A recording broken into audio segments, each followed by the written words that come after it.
Welcome back, everybody, to EPL. We've got another couple of banging matchups for you today. It's the lower bracket semi-finals, as we will be crowning who will be joining. Well, firstly, the loser of that Sinners Insilio game. They'll be then playing the grand finals. But yeah, hopefully soon our champion here in season 24. Up first, of course, we've got Johnny Speeds versus ECLOT, two teams that I covered yesterday. And both looked pretty good, to be honest. It was far from a comfortable day. ECLOT took Tricks down 2-0, but that didn't paint the full picture. It was a fairly contentious series. For Johnny Speeds, it was a long 3-map slog against the Young Ninjas that absolutely went the distance. They had to pull off the reverse sweep, and it was far from comfortable. Now these two teams battle it out on some pretty hefty turf, to be honest. Of course, on ECLOT, you've got MVQQ, Dietor, 4C, Mikey, and the Elive. Elive kind of the weakest link in terms of the fragging power, at least in terms of his ratings recently. But yesterday, he really impressed me. He was actually putting up some really good numbers, and if he can repeat that kind of performance today, then I am definitely looking forward to it. On the other side of things, Johnny Speeds, of course, Draken, your veteran, the man with all of the reps under his belt. Male on the far right as well, the one to look out for. The 15-year-old superstar talent. He's been playing Pro CS since he was 11. And yeah, I think he is destined to be right up at the top. Vito's flashing up on your screen. I think we're kind of breezing through because the map's just ready to get going. Inferno, Mirage, and Ancient. This is going to be kind of wild because both teams are very good on all three maps. They've got rid of all of their uncomfortabilities. ECLOT actually play a 7-map pool at the moment. And, well, for Johnny Speeds, once they get rid of Train, they're pretty confident everywhere else. But kicking things off on Inferno, it's ECLOT's bread and butter. For Johnny Speeds, it's a map they've also had a lot of success with, but that goes for the second of the series as well. Johnny Speeds' best map's Mirage. They've been fantastic on it. But for ECLOT, it's their most played. They pick into it all the time. They've played it 43 times over the last 3 months, and they look to shut things down, just as Johnny Speeds are right here in the pistol. Mail with the Jewelies to follow up. Sved's double kill, but Elive still trying to make this plausible. I said yesterday he really impressed me as sort of the lowest rated player on this team, the one that's calling the shots, but firepower constantly coming into question.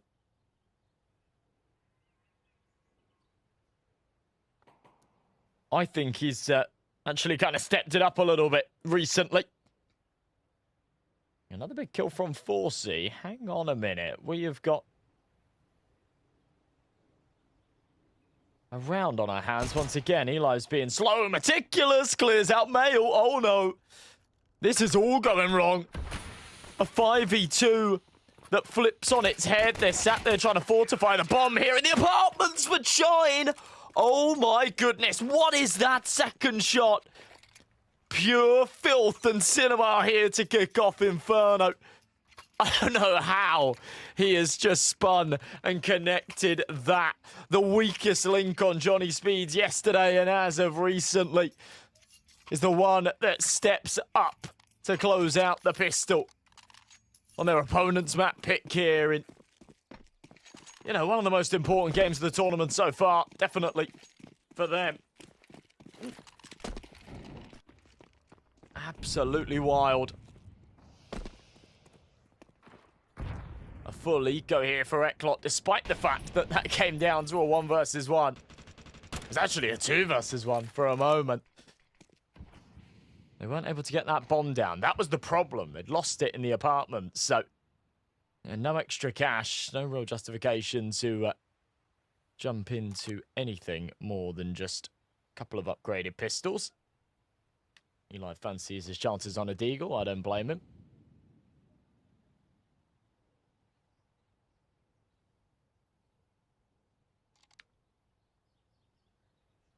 Ready to stack up into this A site, though. At least so it seems. Three players ready. There's 2 here on long, and I always like this setup. Sort of Draken taking the bait a little bit, forcing him in, and then It's that little 1-2 sucker punch with Mail in the corner.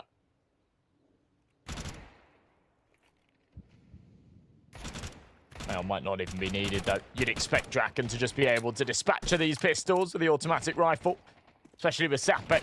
Then coming in from behind, Sved comes and joins the party. They all want a piece of the eco frags, and Mail maybe gets a little greedy, trying to press in for one of his own. Punished for doing so, as the Glocks will get a little bit of damage out of that round, but nothing really more.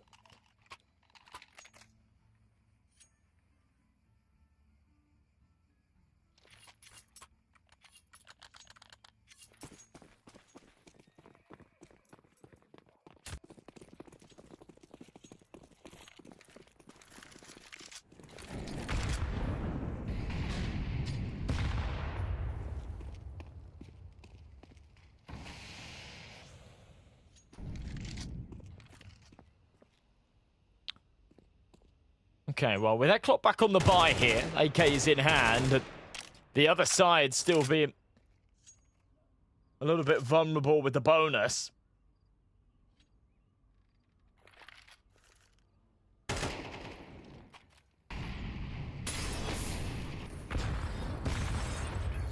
It's just a couple of MP9s, couple of FAMASs, Sapek. The one with the bigger rifle, the one with the A1S, going to be tagged down low already. Does need to be careful.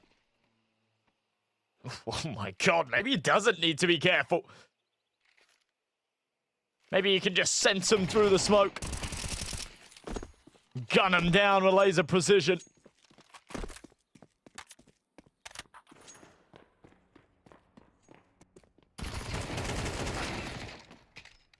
I took with one back, Mail follows up, and Johnny Speeds have come in with a bit of force here today. I'm not sure where this has come from, but the ECLOT map pick falling out of their grasp quite quickly. MBQ does at least manage to recover this sinking ship a little bit. They'll put the anchor down, which is that bomb. They can now pivot around this site. MBQ backing up to Banana, fairly confident that that space should be clear. He's actually running all the way there to pick up a smoke. I love that micro.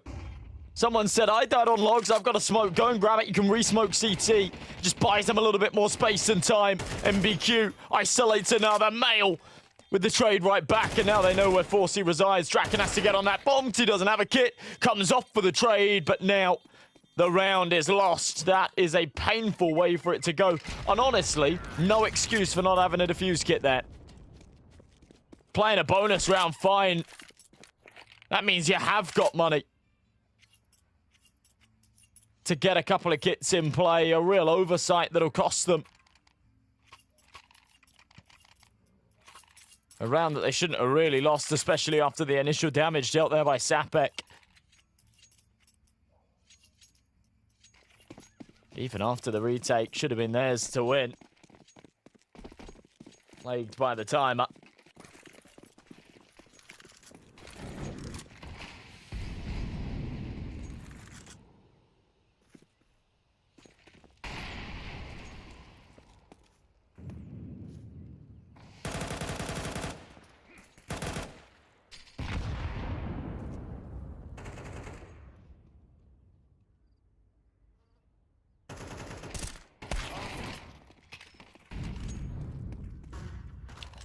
Okay, this time it'll be MBQ to draw first blood.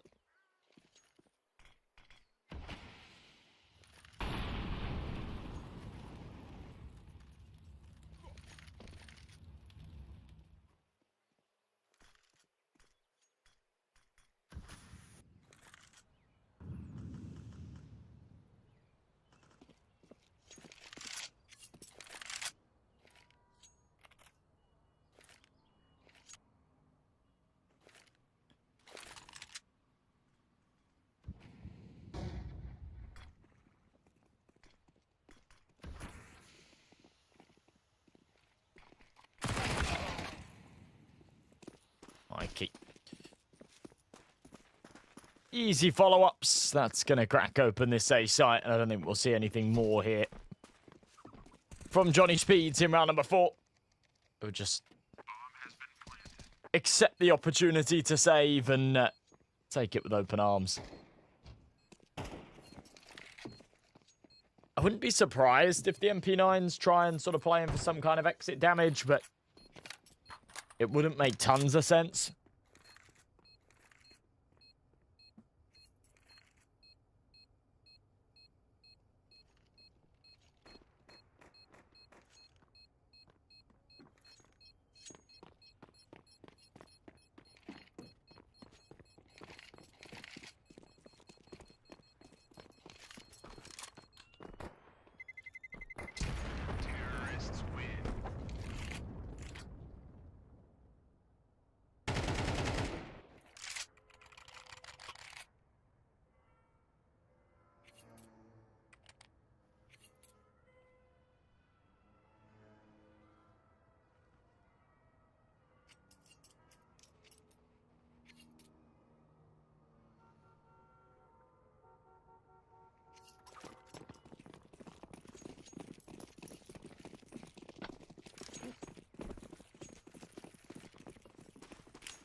Alright, well, those safe weapons from the last might come in handy here, but yeah, with Sved and Sapek just ecoing around them. No reinvestment into any kind of extra util will make things that little bit harder. HE will do a decent chunk of damage. He live tanked down.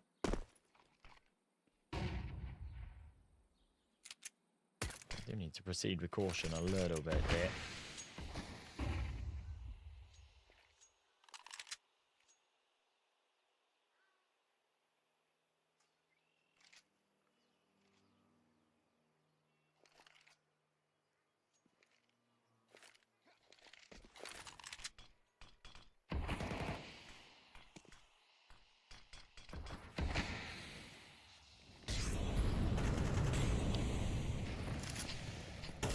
Gonna just kind of balls to the wall into this B site. Lucky for them, Johnny Speeds have made the wrong call, or have they? Shine's the only defender here, but he seems to be doing big damage. He's found one. He's tagged 2 down low. I thought that Johnny Speeds wouldn't really want to play in for a retake here, but perhaps they'll entertain it, given the fact they haven't got a whole lot to lose. And Shine should be able to say, yeah, well, we've got a man advantage, and I'm pretty sure I've tagged him up. I'm just not sure why Johnny Speeds are being so slow. I mean, Sapek's taking the long way round. He's got a USP. Hurry up, get stuck in.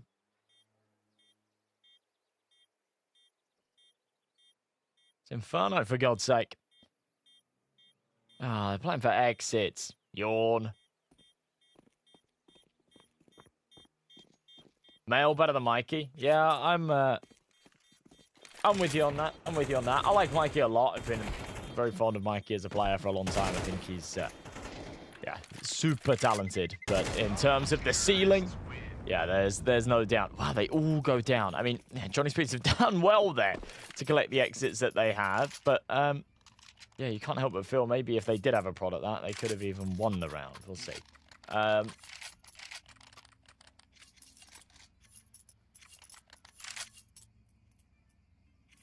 But yeah, the male ceiling is definitely much higher than Mikey's, right? At least that's how I feel about it. I was saying the other day, or yesterday actually it was. I really hope that Male doesn't sort of hit his peak too early. I think we've had a fair few young talents over the past couple of years. I use Milky as an example. Somebody that everyone thought would like be playing tier 1 by the time he was like 18, 19, 20, and that just didn't end up really being the case. He hit a few bumps in his career. You end up getting contract locked somewhere and develop to the point that you're kind of expected to. Male under the tutelage of someone like Draken, though, and playing at the level that he is already. I do see him there up at tier 1 in the next couple of years, maybe. Got to make sure you don't rush things.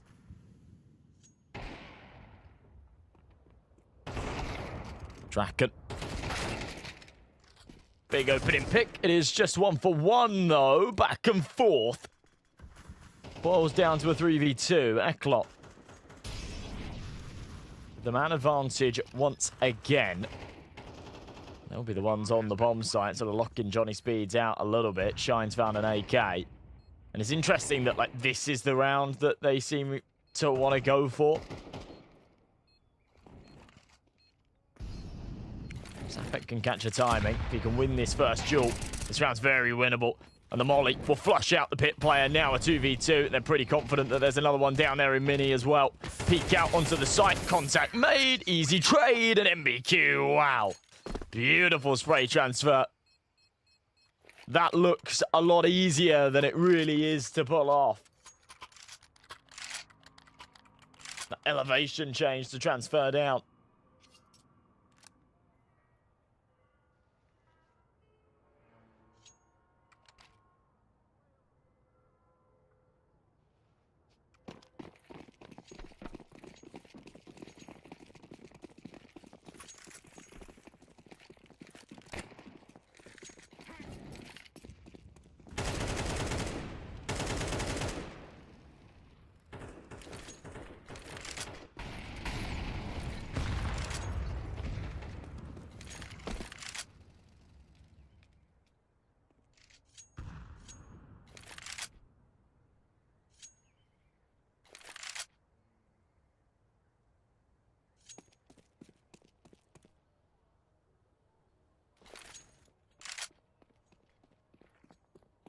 Economy fragile again here for Johnny Speeds. It was such a good start, and it was really supposed to be a 3-0 that would have probably turned into a 4-0 because ECLOT then wouldn't have had any money. They choked a very, very easily winnable situation. And then were plagued at the end by the lack of defuse kit. It's all gone sour since then. Haven't seemed to recover from that point. Oh, MBQ with a spray transfer again. It's so clean. You give him any little window. If you're not instant on that trade, that's what he'll do to you. Delivers the goods for Mikey. Oh, I quite like that, actually. Takes contact with Draken. Doesn't even want to really entertain that fight. We're back right up. The bomb's actually going to go down on A. Draken's just pursuing the save hit. Mikey denies. Takes it from a new angle. Won't feed into the AWP.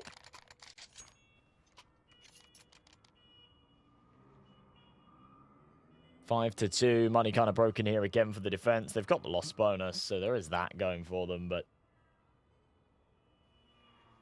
that's about it.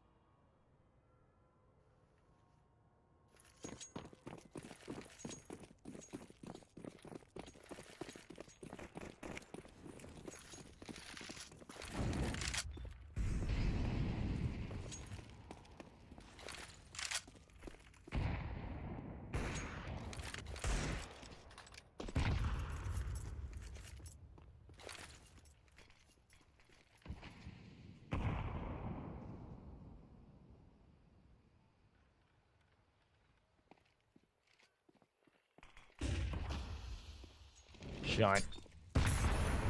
It's up behind the wall with an MP9. Oh. Won't convert there, but it'll be Sapek to double up instead. Johnny Speeds. Around kind of had no business in winning. Will swing in their favour. I like the call here, though, from ECLOT. Don't waste any time.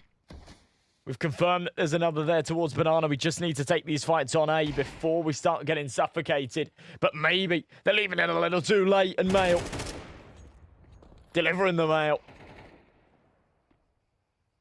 Knock, knock. Eagle shot to the head. Sved's down here in pit. Title from just up top. Creeping forward. Ah, Mail is just too good. And it's a lovely little bait setup. There's no way that they can breach that.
Oh no! Oh, that's brutal. Forcing.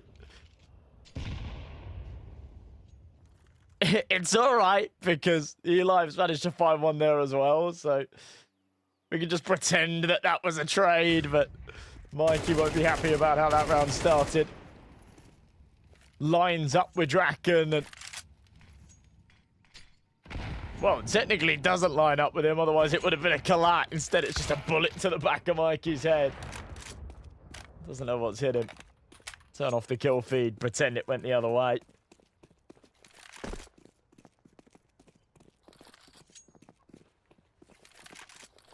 Another 2v3.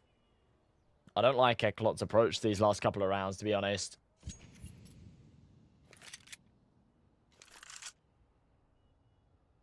Going for this early B-banana aggression, trying to take a bit of control there. They've lost it on both occasions. They end up with a major disadvantage, and then they just start walking back up to A. This time around, at least, Johnny Speeds have made the wrong call on the rotation, so it is just going to be Mail here by himself. In the last round, he was the one to deliver both the kills anyway, so is that going to matter? Oh, seems like it will. Okay. 2v2, Moto Smoke down. They'll still be meticulous with the rest of the site clear. They're worried. Oh, no, they won't. They don't actually check the rest of the site at all. That's kind of bold. Lucky for them, no one else is home. Sved. Oh, good flash. Sure, but in a little too deep, and the pit player can't find the instant trade, so Daitor will be mollied, smokes it, and just before it blooms, he plays for another aggressive fight. Nade at his feet does a lot of damage. Sved's just there to finish it off with a bullet. It's 4 down for Johnny Speeds. Not bad at all.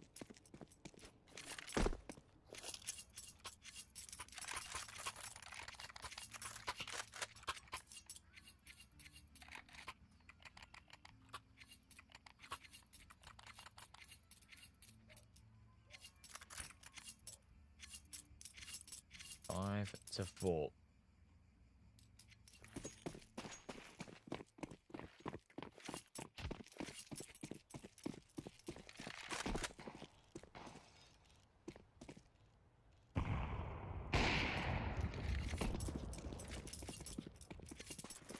Nice shot, Draken.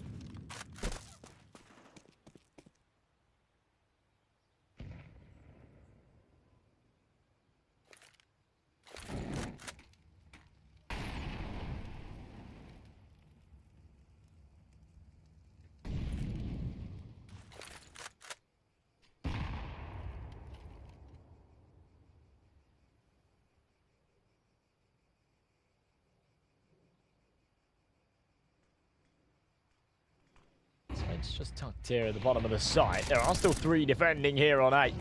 It's going to be Mail to draw first blood. Johnny Speeds desperate to try and tie up this scoreline. And take control once again here on their opponent's pick. ECLOT just shut down with the Tech 9s.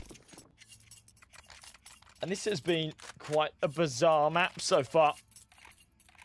And I really do feel like Johnny Speeds probably should be a little further ahead than this.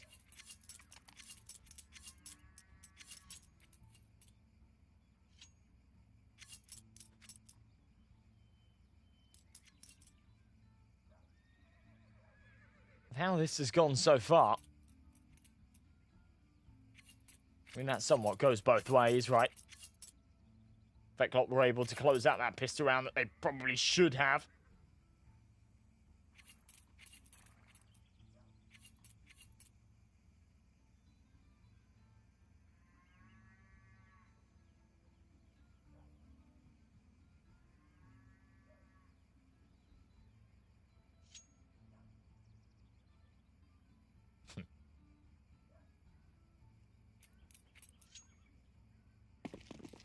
Why is Liam not in school? I don't know. It's the end of the Easter holidays, right?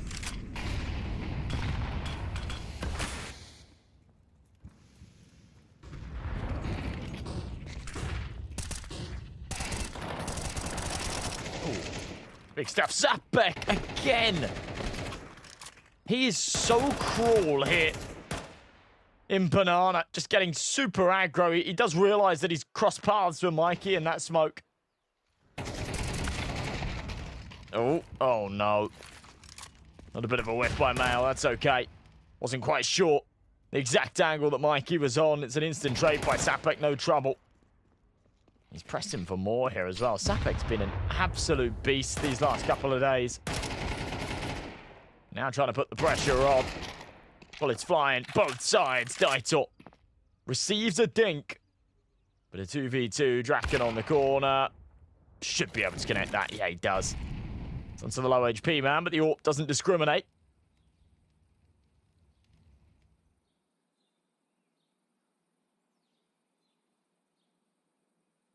He has an arrangement with the school. Okay, that's good.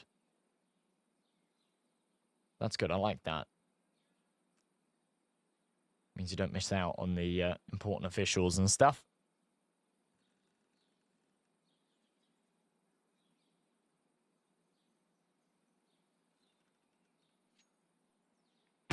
Chicken Palm Gang, you got the script, have you?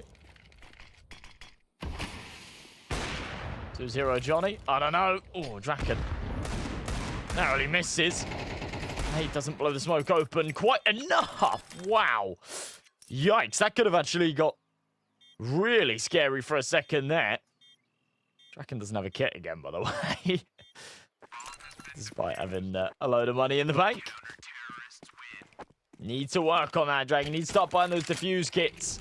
Keeps finding himself in these clutch situations. He's got so much money that he tosses the AWP away and picks up an AK, but doesn't spend 400 bucks on a kit. Finally learns his lesson. In fact, he didn't even buy that. He picked it up at the end of the round, but that was Mail's kit there.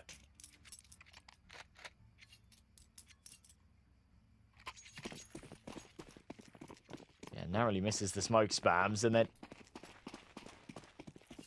they're not actually able to sort of play it together. He's just praying that that icon lighting up on the mini-map is enough for him to line it up through the smoke. More likely the sound cue. Leaves that away for him. Using that nade to expose the clouds again here in top mid. Just a little peek down, deep sight line, no one home. ECLOT are there, though. They're lingering outside of 8. Sat here in the apartments, it's Mikey by himself there in Banana. Not forcing the issue. I think they've learnt their lesson. Stop testing Sapek, because he knows exactly what he's doing. He's got all the answers. He's got a cheat sheet next to him. And everything you throw at him, he'll respond in kind. Draken has just seen the barrel around the corner, so he knows to stay on this angle. He's got a teammate there in Mini as well if they do try and drop out of the balcony, but no need to for now. Trying to activate Mikey on the flank. Read by Sapek. Instant dink. He does get one in retort, but it's through the corner of the door, so it does very little damage. Mikey's still able to follow up. Whilst that little damage might have seemed insignificant, it was enough for that Galil to then one tap. Just a little bit quicker on that fight. Smoke into CT. ECLOT pushing on to B. Mikey's still lingering here for the exits. And that keeps the CTs busy for a fair bit of time. He won't quite catch them as they cross, but now he poses an even deadlier threat as the late flank, the lurker, the snake in the grass that's about to bite down hard for a multi-kill. They've all just kind of forgotten about him at this point, so we need to just focus on the retake at hand. And it's all going wrong. Daitor forcing Mikey. One by one, converting the frags. It's all onto Mail. He pulls it down to just 2, but the flashbang too potent. And he doesn't opt to spam. Tap that bomb again. Daitor just toying with him. Big swing, big finish. 6-6. That's a good round recovery there from ECLOT. They've been pretty good so far in this half at basically doing exactly that, sort of taking those early disadvantages and then either winning the round or at least keeping it competitive and pulling it down to a winnable scenario, 2v2, something of the sort. But right there, it goes their way.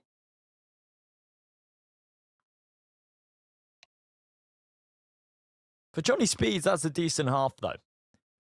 It's their opponent's map pick. It's one that their opponents are very good on as well. And they've come into the CT side. It's one of the harder CT sides to play here in CS2, that's for sure. How difficult those retakes are. The economy as well, just making it less and less viable to go for a lot of those retake situations a lot of the time. We didn't see too many saves out of Johnny Speeds, though. To break even at the halfway point to go 6-6, not bad at all. Look at the damage output from Sapek, though. He has been just above and beyond. And the Elive has been dead absent. I was singing his praises there in the pistol round. He found a 3K in the pistol round. He's found one since then.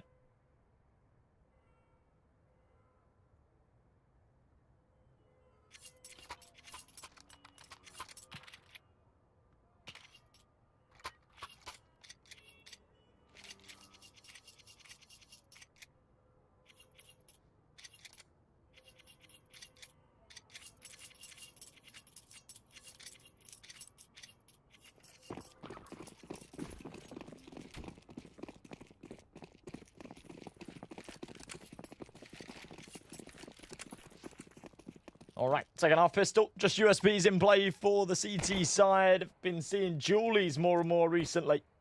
Doing some crazy things. We saw it yesterday as well. In the series. Both series as well, actually, I think.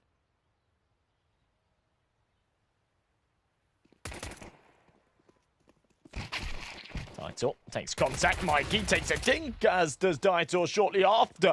But on 1 HP, does manage to connect onto Sapek, who I think was still tapping for a headshot there. Needed to just put one in the body anywhere. The foot, the knee, the ear, who cares? Daitor was limping, but now lying down, taking a much-needed rest after his opening pick. Elive tapping away, can't find the back of the head. It's painful to watch, but it is hard to hit. On that slight elevation on the bomb site as well as you're on the lower angles, very little of the head poking over. Instead, it's just a couple of bullets into Draken's back. So Johnny Speeds will take the pistol round for ECLOT. There's not a lot to save, but there's no point in sort of running in and dying, I guess. Of course, he's got a kit and a smoke that can be carried through. Mikey has the Kevlar. I think it's untouched as well, because I think he only took a dink. So I'm pretty sure he can just insta-upgrade into a helmet if he wants to. $350. There you go. MP9 comes out to follow up as well. Okay, so yeah, worth Mikey saving in that situation.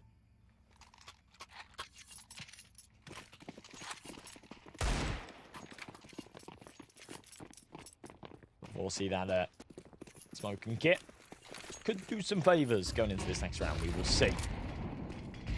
MBQ comes in with the MP9. Scout on 4C, couple of upgraded pistols on Daitor and the Elive, a Deagle and a 5.7. I'm going to try and make something work here. Doesn't seem like Johnny Speeds are showing much respect to this utility so far, but it's the Elive to plug the bleeding. Sapek, the man who's been causing them all sorts of issues. The bringer of the problems. Won't be a problem here in round number 14. Who else will step up and fill his shoes?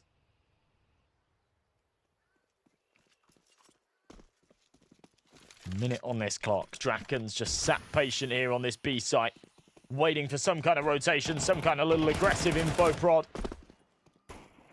They're doubled up. It's one on the second oranges. Elive will drop. They know that there's another lingering here somewhere. Just where does he reside?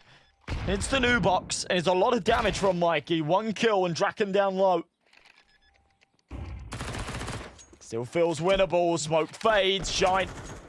Oh, man. A mistake to be planting open. And the smoke is that late in its life cycle. Male's now going to try and pick up the pieces of what could be a fallen round here. The CT force bite posed quite a nasty threat so far. Male taps the bomb. Forcey's there just jiggling. Oh, no. It's just being delayed again and again and again. The problem is he can't really rely on that support from Draken as he's so low. Draken can't commit to the fight on the cross. They're both there. Such little health. One bullet to do it. Oh, Draken sends it the other way. Now it's just on to Daitor. He's low as well. Has to pull out the pistol because the scout is no tool for this task. Draken will put his foot down. Clutches it up. Says it's okay. Male, your sacrifice was not in vain. It's a bit of a fumble there, to be honest, from ECLOT. It's not around you necessarily expecting them to win, but given the fact that Draken was so low and that was a 2v1, they just barreled at him together. That would have been theirs all day long. As a result of it, I'm actually going to go for another force by here. I'm not the biggest fan of this, but thinking that maybe a second chance is all they need.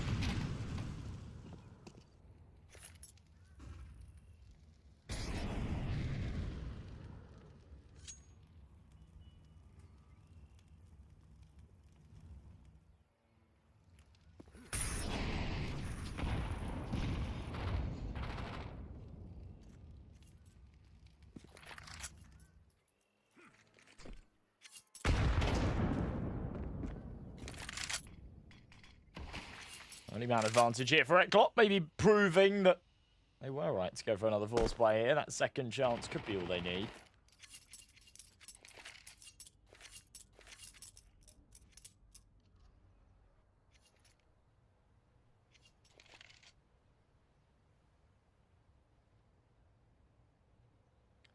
MBQ tucked in this corner. This should be cleared. The crossfire could cause some issues. Not a lot of util here for the CTs. There's a fair bit of it here on the attack. So Johnny Speeds can try and isolate these two. The smoke goes a little too deep. And as a result, MBQ will swing out and chomp down. All onto Male then. 1v4 doesn't seem likely. I like this off angle from MBQ as well. Surely won't be cleared. Male's so wary. Yeah. This one just feels unwinnable. As he tries to retreat out of the apartments, Eli's there to deal with it with the Mag-10. So, okay, ECLOT were right to go for another force bite. Thinking they had the recipe, just maybe the timing's wrong. It was the right recipe.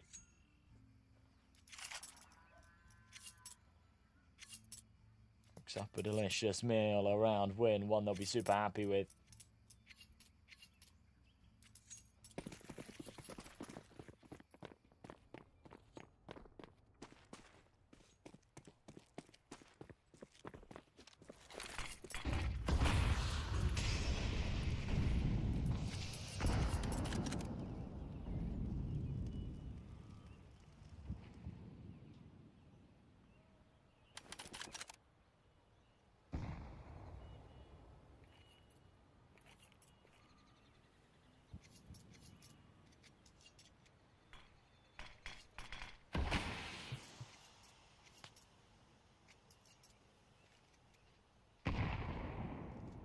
So Johnny Speeds, without a whole lot to work with, but it is still going to be a buy. They've got to throw whatever they can at it.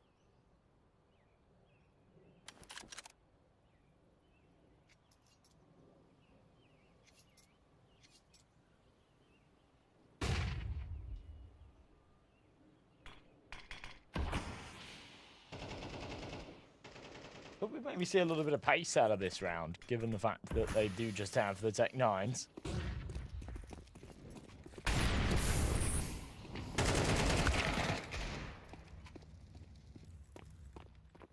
A lot of trade out of Sved, though, to take out MBQ. Puts it into a 4v4. Mikey right now, just tucked down below. Oh, this is brilliant. So smart, so well played. And even if he doesn't find a third here, he's done his job beautifully. Johnny Speeds think that they've found a little gap. Of course they're not going to clear behind the tuk-tuk.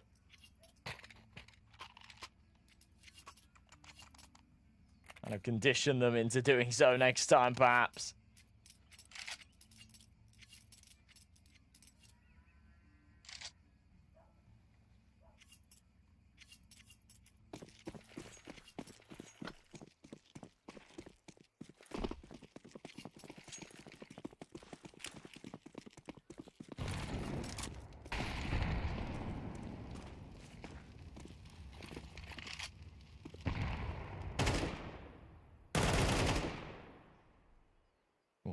That's Johnny live. It's just an eco, so it's not going to matter all too much, but...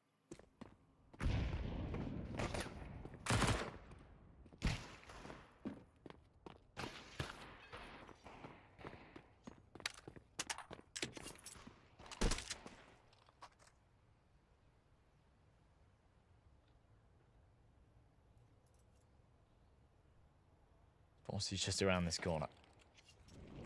Teed up for it. He's the one man with the MP9s. He's saying, I want this money. Feed me. $600 every time his name flashes up in this kill feed.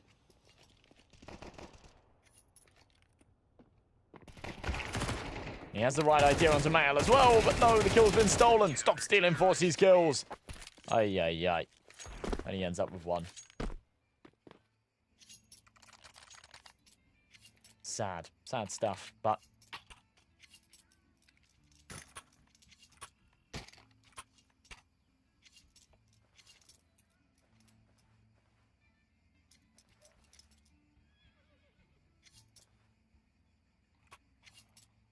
it does at least put ECLOT back in the runnings for this. That's the key thing here.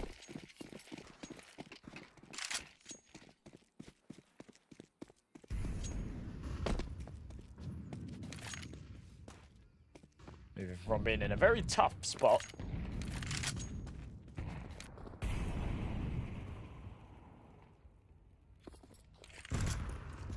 So now in the lead and inflicting that on Johnny Speeds instead.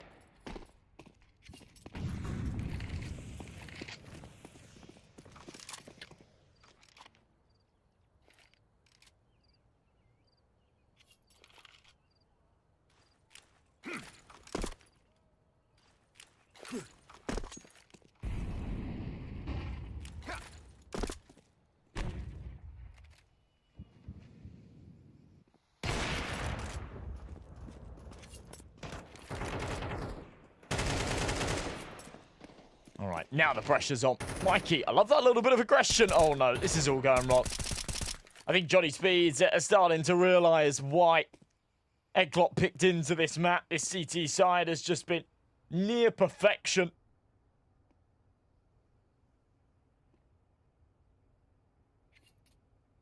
There's been absolutely no answer for it. It's Forcey. Oh, hammer that file nail in the coffin. Well, he's had a good game, but hasn't found a kill in a couple of rounds. And Carson, you're absolutely right. Sapek has fallen off hard here in this map. I think he finished the first half with 12 kills, didn't he? It was either 11 or 12. That was quite some time ago. We're now on round number 19. He's done a whole load of nothing since then. His teammates a bit of time to catch him up, but I don't think that's what they want. I think they want him to keep carrying and the game to go their way.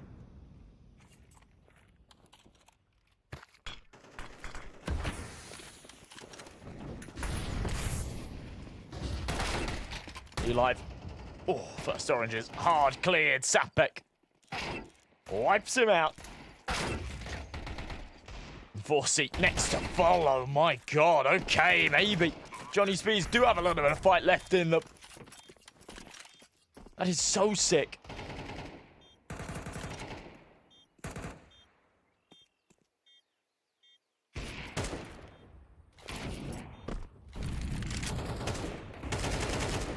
Retake still wants to have a go at this, but just doesn't feel plausible until Daitor arrives at the party.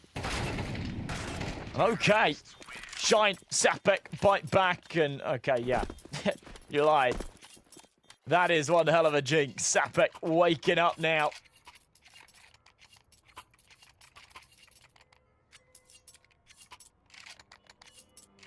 Not bad.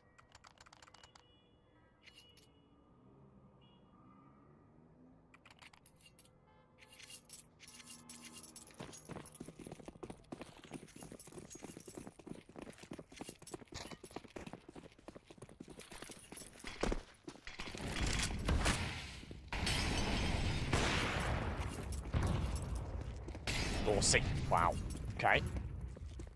It's a nice start.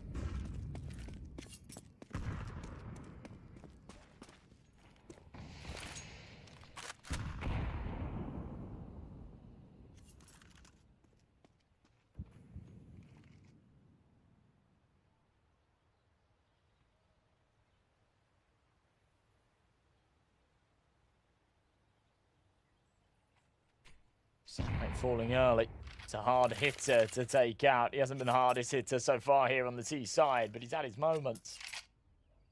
We saw that one in the last round, that's for sure.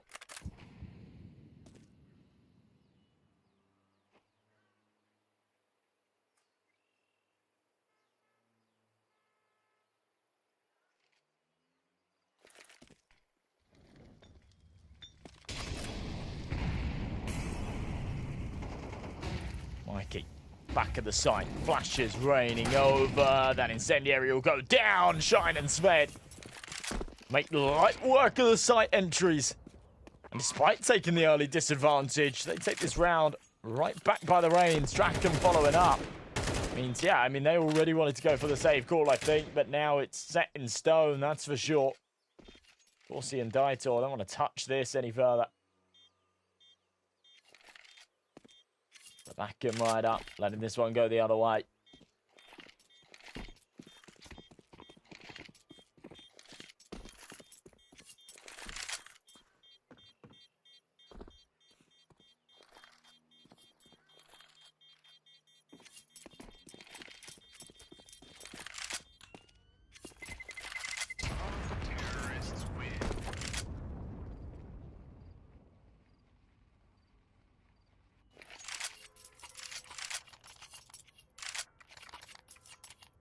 All right, so round number 21.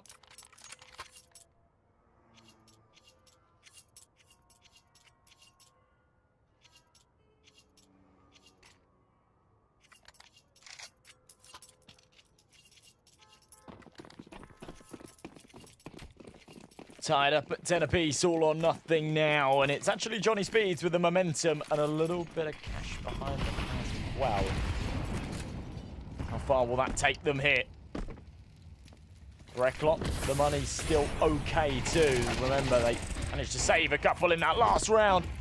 Eli trying to get super aggressive. It's a whiffed fight onto Sapek though, so Sapek remains the king of Banana, at least in this game. He won't be willing to strip that title from Freiburg just yet.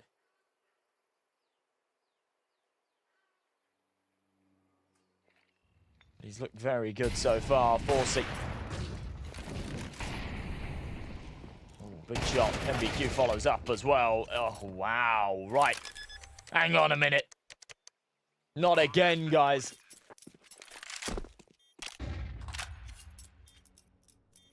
This all starts to crumble. After ECLOT lose the second man on the site, Forsey. The bullet seems to go up in between the legs, under the arm. I'm not sure, but it misses by a whisker. And now they're called upon for the retake. Mikey with a big kill, at least. Gives them the advantage, but Shine wants to clutch this up. It would need to be a 4K. And oh my god, Mikey's just got off the bomb for no reason. It gives him a little window, big peek. Oh my god, Shine. What is that? And why has Mikey let go of E? It went right down to the last second and then he come off of it. I think he maybe thought he'd defused.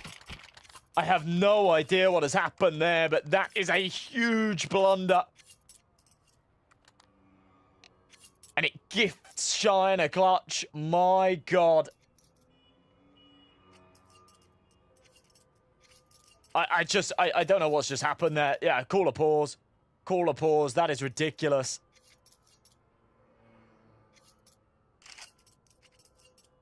That is absolutely ridiculous.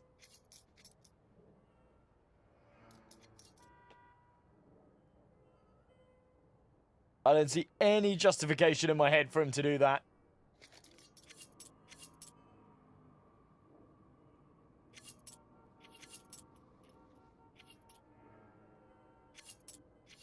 Unless the flash caught him. I mean, if the flash catches him, then maybe, but still. You had such little time on that, you think you just, you know, tuck your head down and keep holding on to E, but either way.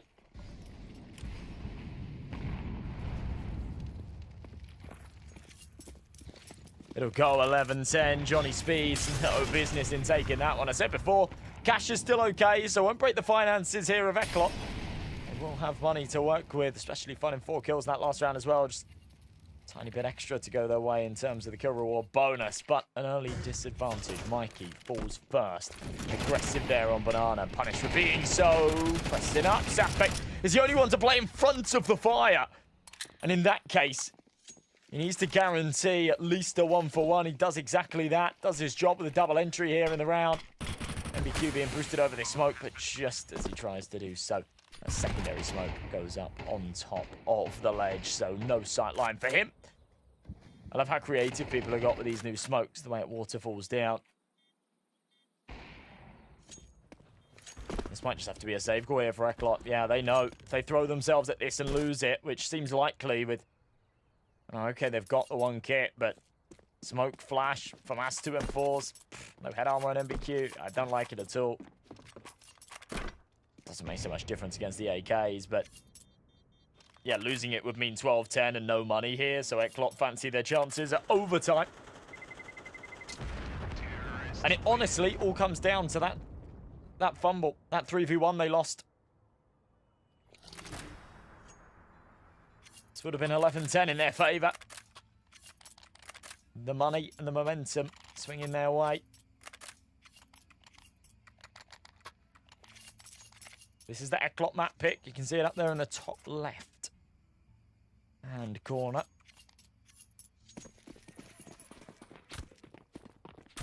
At least they have some money behind them. A chance to make this happen again.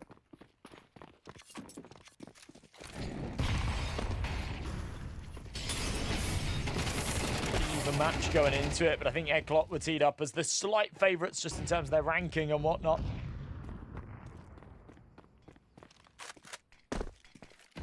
Decent trade to start things off. Smoke into CT, MBQ on the back side of it, so it is just going to be Mikey on the bomb site if they choose to challenge him. But they won't. ECLOT read this. They're going to rotate MBQ back towards A. They do seem to have a decent grasp on the situation here. Where do Johnny Speeds go? Flashbang over. 4C turns it. Back on the angle in time. That's Mail dropping. Through our rose-tinted goggles, we can see that pressing into that B site would have surely merited them the round and the game to go with it, but they make the wrong call. And 4C and Daito are there ready and waiting. 3k out of Daito there as well, just before he dies to the fire at the end. So it goes down to the wire. All 24 rounds needed to separate these two sides, and maybe we'll need more rounds to settle the deal, to settle the score here on Inferno. ECLOT call their first pause. Is that right? No, it says remaining 4 of 4, but that can't be right because they called a pause after they lost that 3v1. So either the HUD's wrong or maybe that is their 4th pause that they've used. I don't know. Maybe the wording wrong. Either way. Overtime or bust here for Dynamo ECLOT.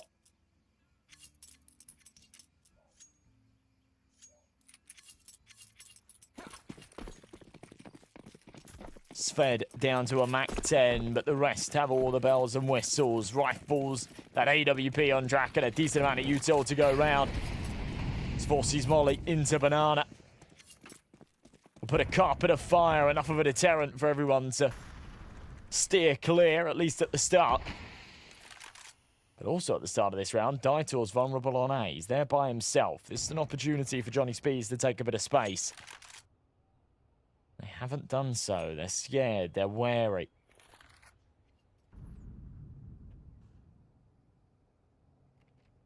Worried that by pressing at a time like this could cause them valuable numbers at the start of the round, and it all crumbles away. And they're hard work to get these 2-map points to close it out. Will go to waste. They'll be for nothing. They'll have to do it on hard mode. So, Draken's posted up. Waiting for that wraparound from long. That won't be the case. There's actually 3 here on the bomb site. Mikey in the corner.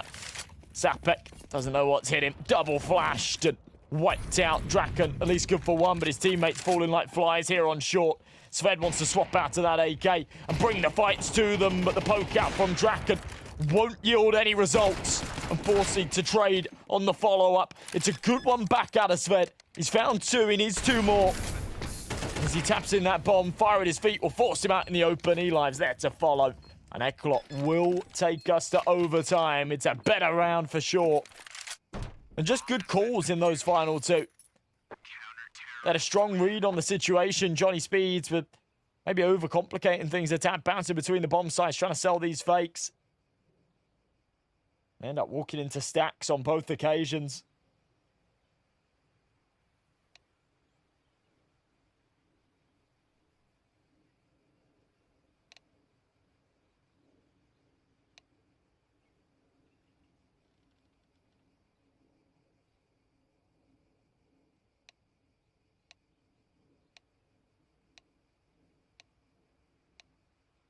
I know what parlay means in betting terms, but it always cracks me up when people say it. It just makes me think of Pirates of the Caribbean.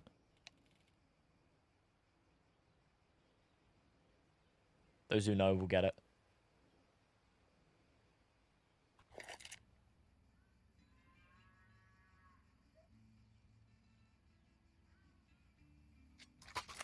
I wonder if modern-day pirates still uphold the Pirates Code. I doubt it, right?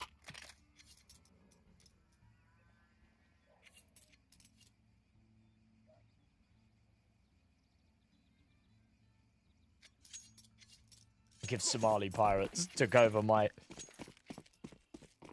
boat and I called parlay, yeah, they probably wouldn't probably wouldn't do a lot about it. Pirates of the Caribbean, in Pirates of the Caribbean, the Pirates Code is if you get kidnapped or captured by a pirate, you say parlay, then they're not allowed to kill you. They have to bring you to their captain. That's the Pirates Code. The magic word, parlay. If you ever get caught by pirates, that's what you got to say. But as I say, I don't think modern day pirates would hold up to the Pirates Code. I don't think they have much on it.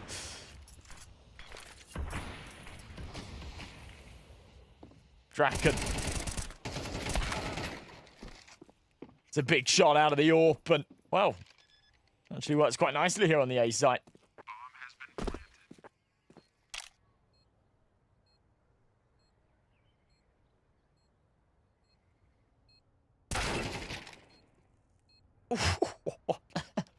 That is disgusting. Any chance, any semblance of a recovery in this round? Kicked to the dirt by Johnny Speeds. They'll take a 13th, but it's a little too late. I've been hoping for that in regulation. Now, 16 is that magic number.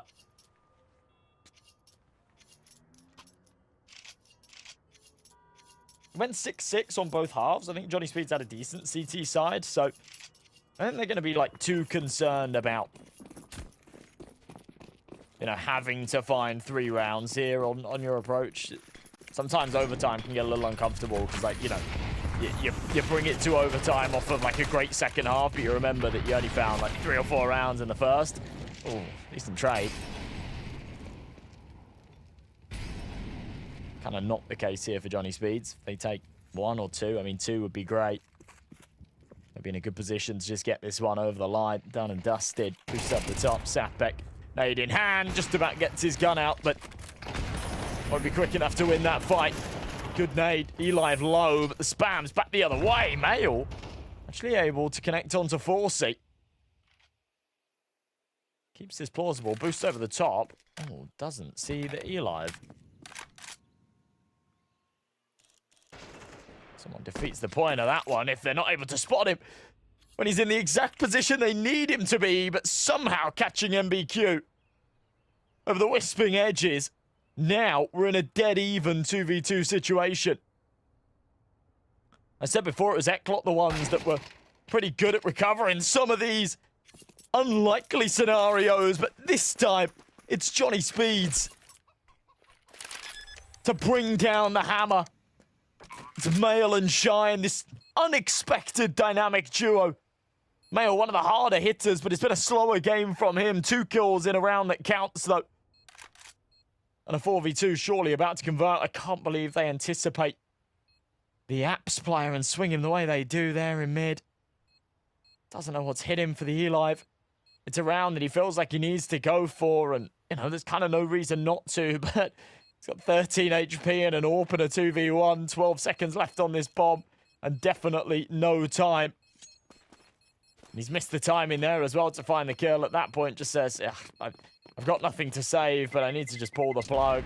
Almost even just to save face, to save the KD. No point in running into my death. I don't care too much about the HLTV stats, but there's no reason to just run into the blender like that. He does actually have 5,600 left over, so he could have dropped that up regardless, but Forsey was a little strapped for cash. Don't ever doubt Sapek the GOAT. He's the most consistent, always cashes you. You know, this is the thing. I really like Sapek. I've really liked Sapek recently as well, but for a while he's been very good. And yeah, I feel that that's kind of the big thing, right? So much, not necessarily shade is cast on him, but like the spotlight is so often on Mail, for example, or Draken with that AWP. And Sapek is just such a consistent factor there in the middle. He's always putting up numbers. A lot of the time he's up at the top of the scoreboard, but even when he isn't, he's very rarely down at the bottom. That's why you choose him over on your parlay. Yeah, and I know we're not talking about Pirates Code anymore. We're talking about betting. I know.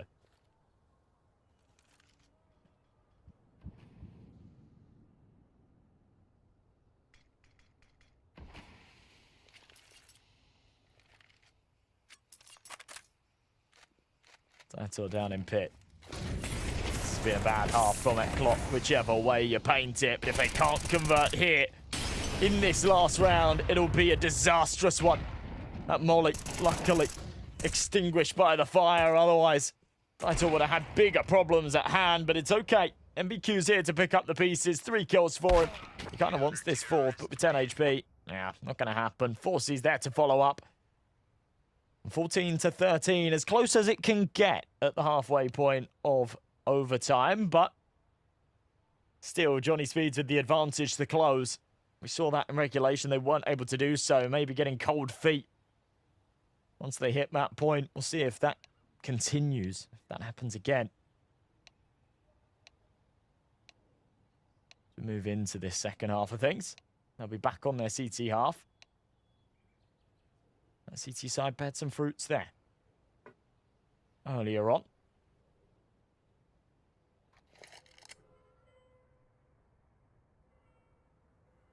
No, he's 15. Yeah, debuted pro at 11. Yeah, we were talking about this yesterday. Played his first like DreamHack event. Well, I don't know if it was where he played his first DreamHack event, but it's where he first placed.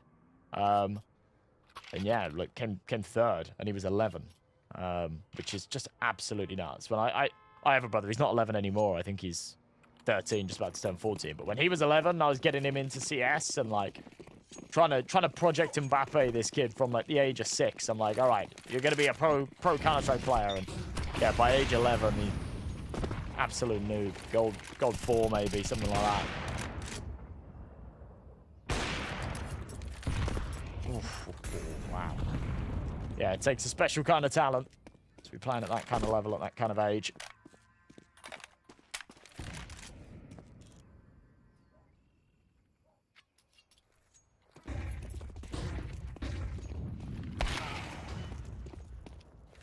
Draken. Nice shot from the AWP.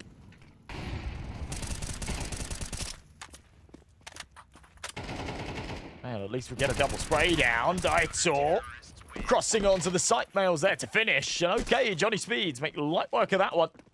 15 rounds coming a flash. Mouse says, hey, that's how old I am.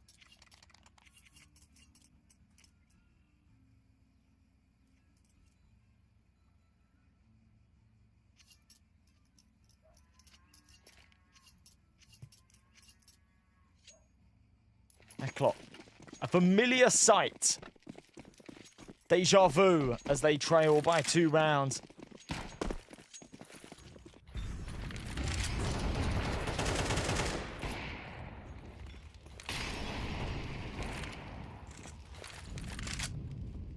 Gotta try and make this work again. Oh, that is a very good nade. I kind of like the idea of going 4 early here on B. Might pay off for them. It's weird, though, to go 4B and not be pressing for banana control. I'm going to rotate one back over. That'll be Draken with his AWP. HG did a lot of damage from Mikey, though, so they're all limping a little bit here, but returning the favour. It's Mail's nade. And an air mail delivered right to Mikey's noggin. Back into the 3v3.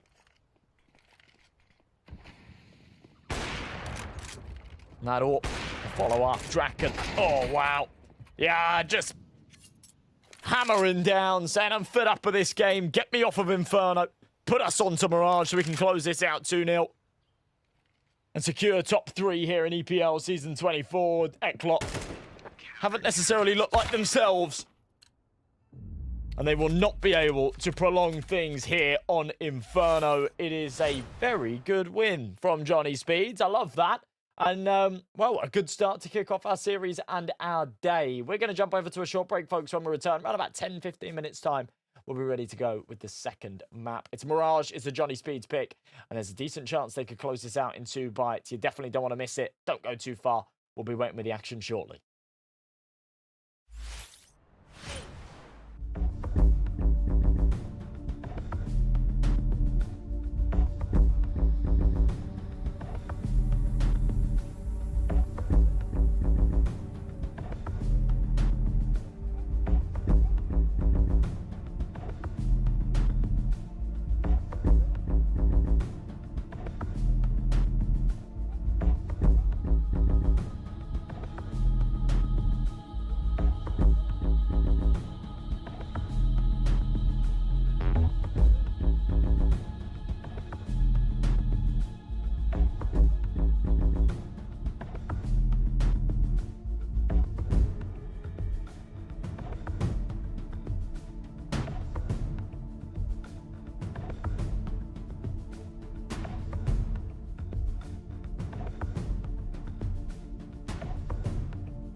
Welcome back, everybody. We are just about ready to go with map number 2.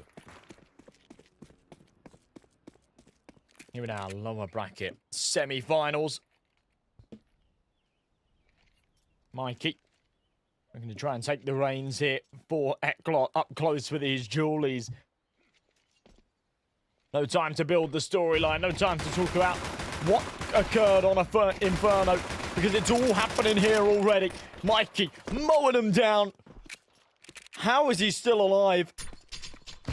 Sven's going to be kicking himself. He's not won that fight. From up top. Might have the advantage. No. Mikey will do the damage. Forcey will do the finisher.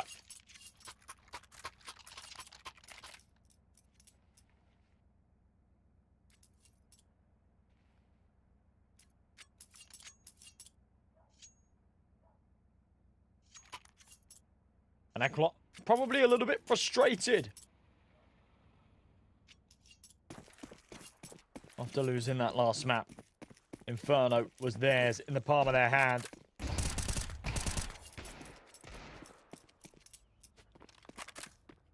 They let it slip away.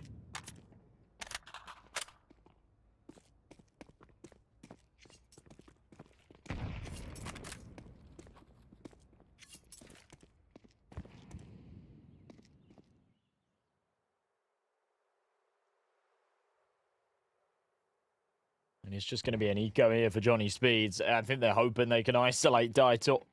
Try and overwhelm him, maybe get a bomb plant out of this. It's just going to be the Glock, so more than likely this MP9 to mow him down, have a bit of a field day. There you go. Daito will do exactly that.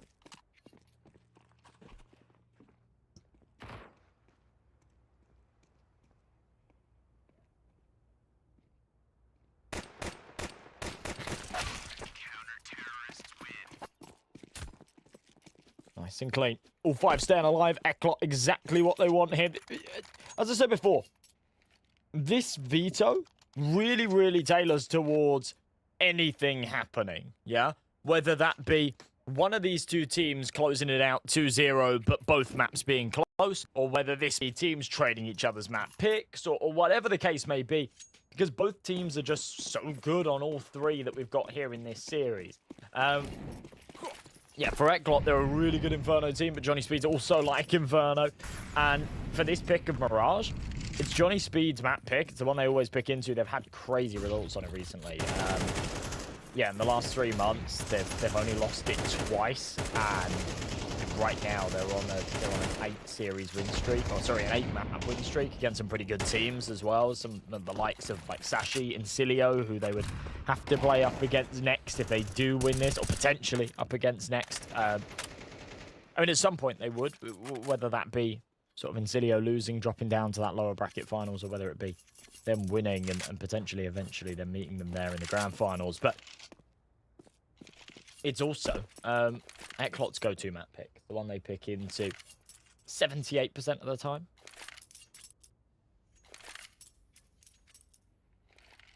Played it 43 times over the last 3 months, which is actually insane. That's one of the highest numbers I have seen in terms of, you know, maps played for a team in the last 90 days. That means they are playing Mirage. It's actually crazy when you think about it. In the last 90 days, they have played Mirage every other day. Every other day, they play a Mirage official on HLTV. For the last 3 months. No breaks. So yeah, you expect them to be good here on Mirage as well. Daito and MBQ. Getting things started here on the B side. Might just be getting things finished as well. There you go. Eli with the last over towards Connector. But a 3rd round, a comfortable one there for ECLOT. It's a very good start from them. Not what we saw at the start of their Inferno. They did pick it up quite nicely. Very quickly, though.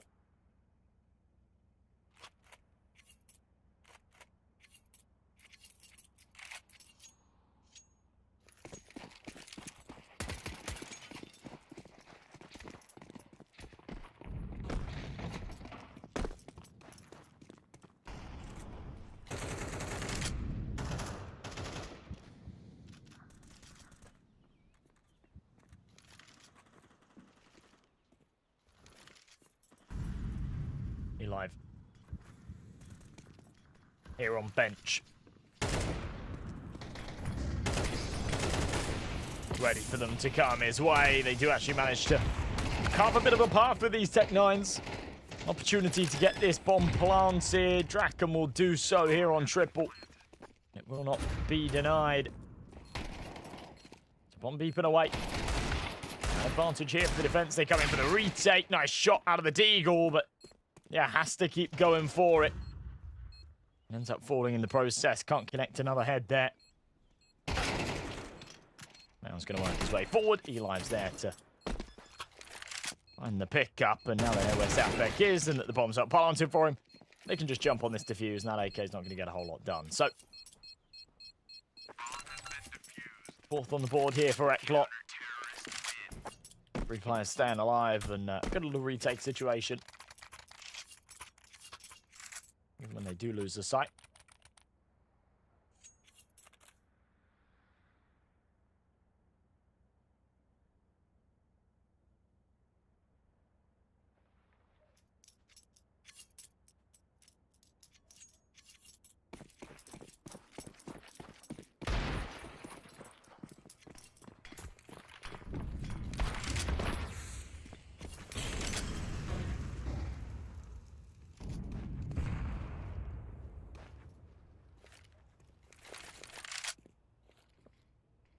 Better start here for Johnny Speeds. Early pickup onto Forsey. Puts him down, Sved.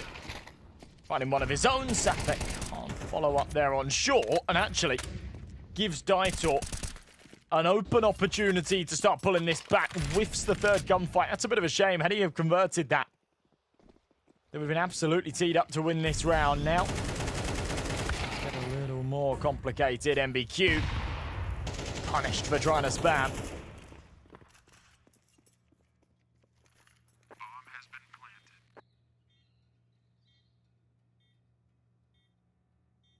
This should be where the line is drawn.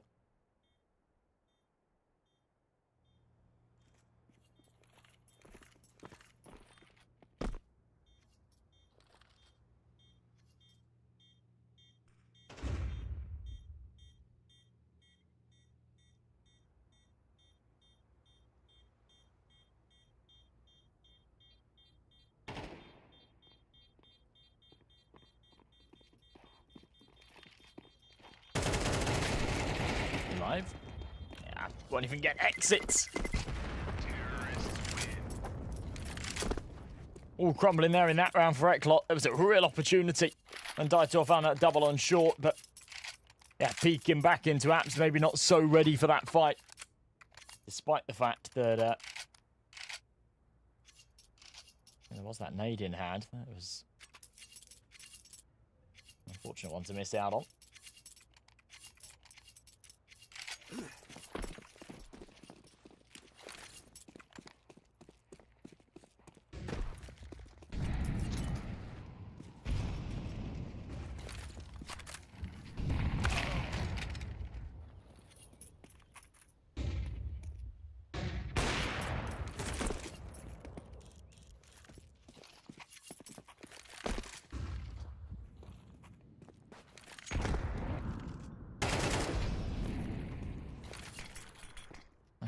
Back.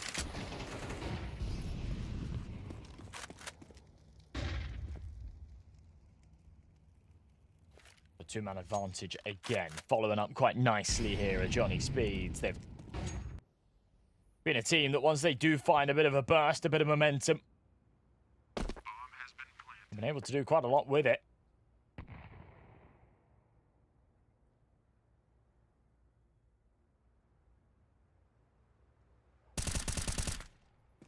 Timing.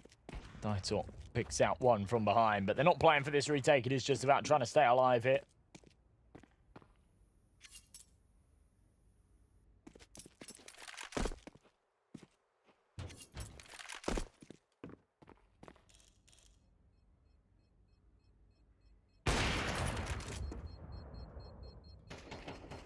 Speed somewhat want to deny that fact, but they're not going to press too hard for these kills. So yeah, opportunity missed from both sides. Forsey will get away with that orb.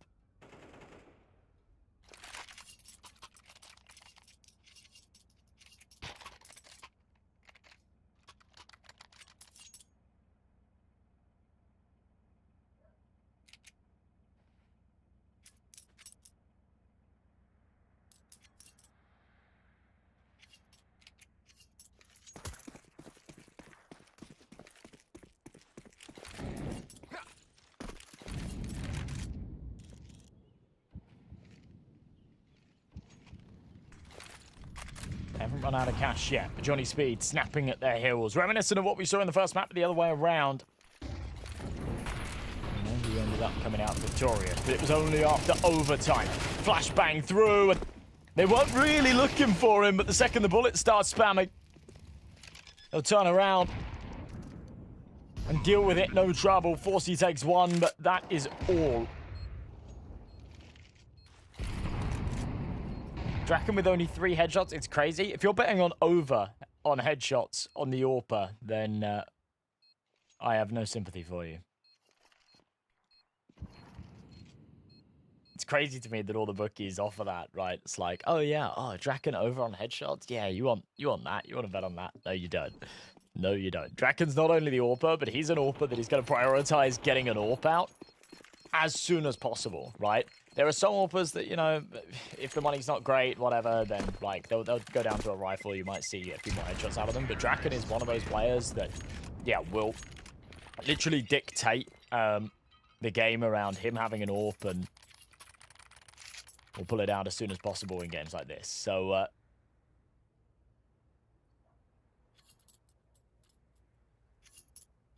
yeah, you always got to be careful with stuff like that. You always got to be careful with stuff like that. But yeah, you're like the only time you're expecting maybe headshots to come from an AWP like that is pistol rounds. You know, you're betting over like that, and you're crossing your fingers for him to have a big pistol round. But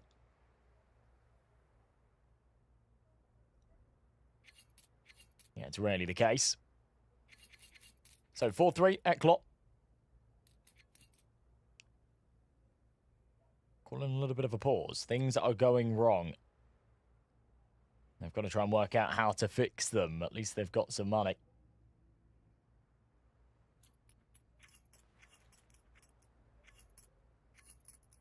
MBQ and Draken over on regular kills. Okay. That's pretty reasonable. I think MBQ had a pretty good first map.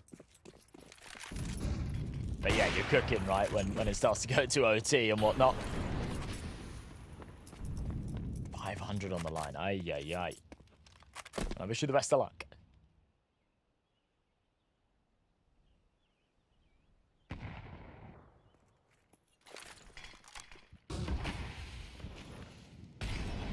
And I hope, whilst that's said, that we can laugh in the bookies' faces and that Draken somehow pulls off tons of headshots this map. It's unlikely, but we'll see.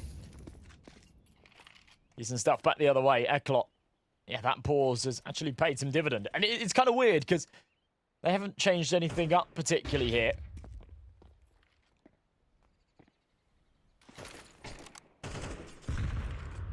And you need 10 kills each for this map. You cash 1,500. Nice. All right. Beautiful. That's what we like to see. Sved will somewhat have the last laugh in this round. He'll poke back a little bit, but Daitor's on a long flank and actually isn't pressing for this. He's just sat in the T-spawn saying, well, I've got them cut off, so if they do decide to go elsewhere, then I'll have my relevance. There you go. Draken prioritizing just grabbing that AWP. He now wants to rotate. Forsey with his sniper. But yeah, you see Daitor's actually starting to walk up. Draken's read this. And I was commending Daitor for the way he was going about that. Saying, yeah, this is perfect. Just as I say it, he makes that mistake. Forsey then starts to rotate over. Interesting that Draken is then rewalking here towards A. There is no time. The only way that we're going to win that round is if he just full W'd over towards B.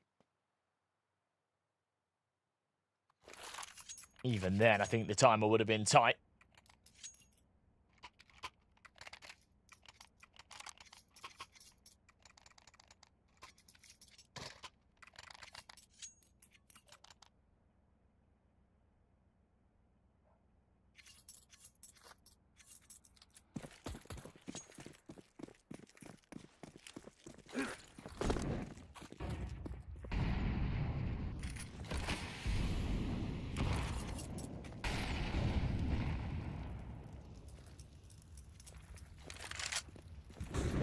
So they'll extend that lead a little bit further, but Draken keeps hold of that AWP. Sved keeps hold of his AK. Does that do a lot in this round? I don't know. Sapek's going to be the first to drop at least. And Shine is kind of back to doing Shine things, which is normally not a whole lot. We saw him have a decent map there in that first. He has just spotted the Bout player.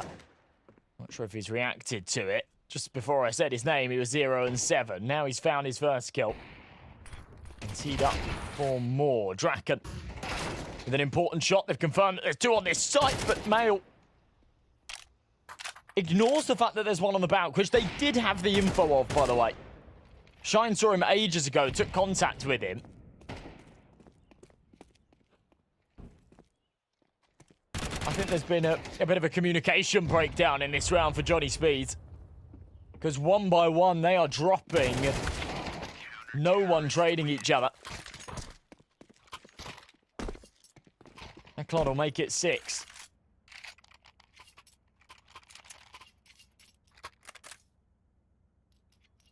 Yeah, watch Shine finish with 15 kills first map, so he'd have to have a bit of a stinker to come under, but he is 1 and 8, so, and Shine stinkers do happen fairly frequently. He's had a bit of a rough time over the last couple of months. Every now and again he'll have a good map, but consistently he's struggled a little bit.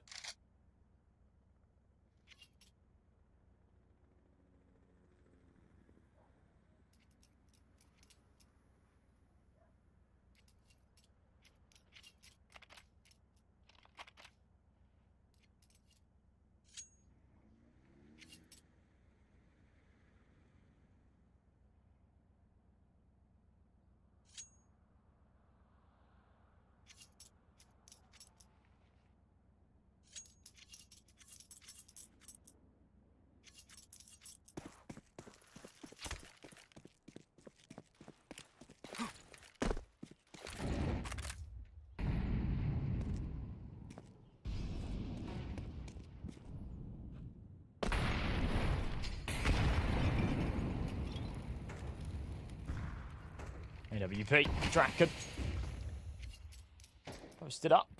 Will not stick around.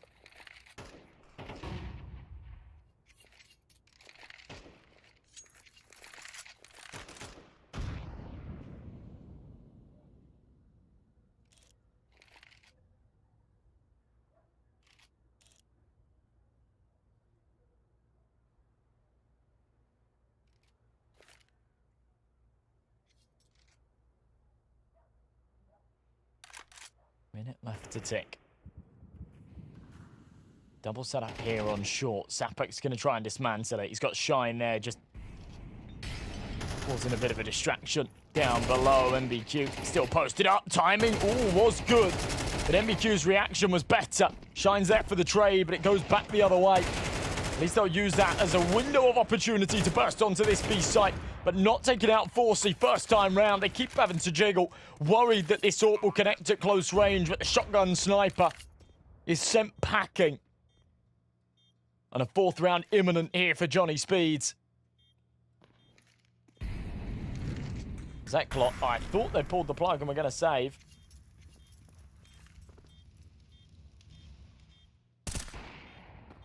And a jiggle, Elive. Sees him. Can't connect anything more than just the tag. There you go. Now they pull the plug. Now they give it up. So it will be 6-4. Johnny Speed sort of trailing and chasing their tails a little bit here on Mirage, but they are still keeping this competitive. This round will ensure that.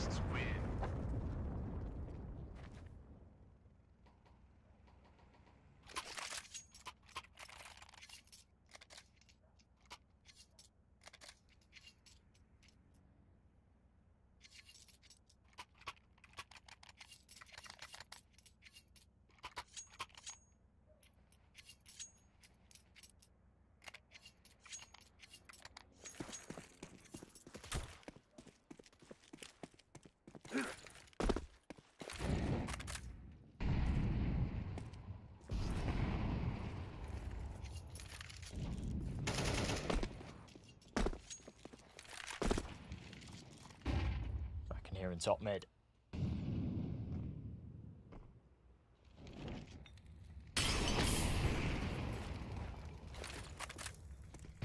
Well, it's going to force back MBQ.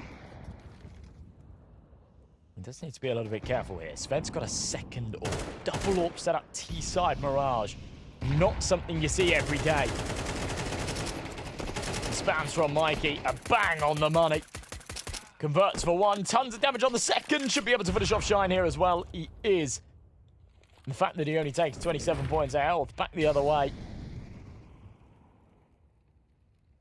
is a luxury that he will laugh about. Forcey gets the timing on the peak there in window. Elime's there to follow up onto Draken. And this round just equates to nothing here for Johnny Speeds. Slam dunk to get rid of Sved at the end. That double orb setup doesn't find a single kill, and nor does anybody there on the server for Johnny Speed. So final round of the half. Best case scenario, they're looking for a 5th round here.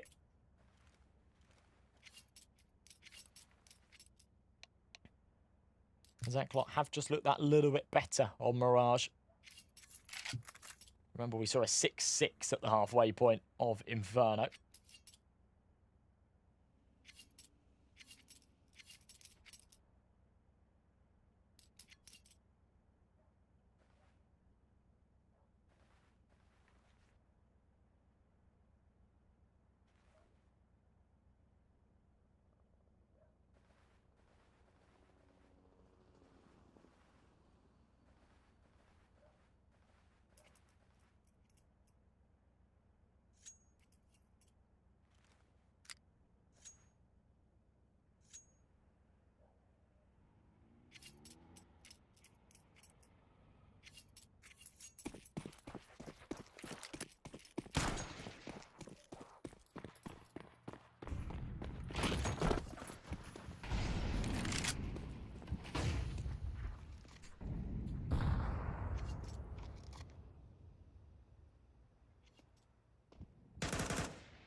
So not much to desire here for Johnny Speeds.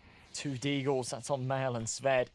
Sort of your 2 harder hitters as well in terms of the firepower. So it's a bit of a double-edged sword, because if you want to put anyone on the rifles, it probably would be those 2 and Sapek, even though he's not had a great map so far. But if you want mechanical ability and you want those Deagles to maybe do something, then perhaps they are in the right hands. Contact made there, though, into the Palace. That's going to be Mail spotted and tagged down low, and Sved, the first on the chopping block from the on ticket. They emerge from connector. Draken takes a tag from it. Does still find Mikey. Trades are pretty good. This boils down to a 2v2. Eli and Daitor to pick up the pieces. Eli's AK. An important shot connected. Leaves it all on to Sapek. He found 3 kills so far this half. Looks to try and near double that up here in the final round. Daitor just plays that to perfection. Hears him crossing, knows that if he just tucks, it's very unlikely that Sapek will hard clear that corner. And 8-4 we go. ECLOT, it's a very, very good first half. Johnny Speeds need to give us everything here on their CT side. They do generally have better CT sides here on Mirage. In terms of those stats, I don't love leaning on those stats, because Mirage is a map they pick into a lot, so often they do have to play the T side first, and you end up sort of accumulating a higher round share as a result of that. But yeah, historically they have had good CT sides. I'm not sure if that equates to an 8-4 recovery. It really does depend on whether or not they can win that pistol, but if they do, then there's a real opportunity, a real shot at this.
All right, ready to get underway with this second half then.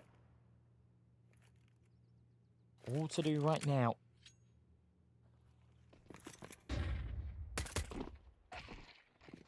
As Mail in the corner hasn't been cleared. I said if Johnny Speeds win this pistol round, there is an in for them.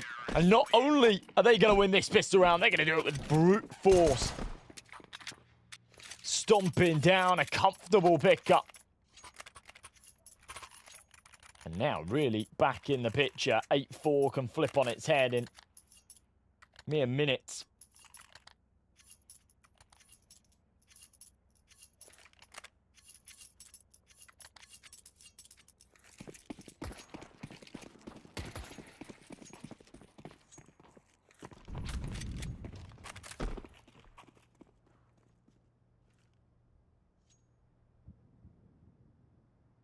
Fully go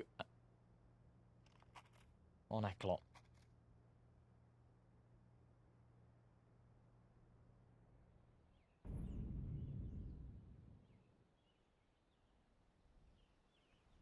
To give this one up to Johnny Speeds.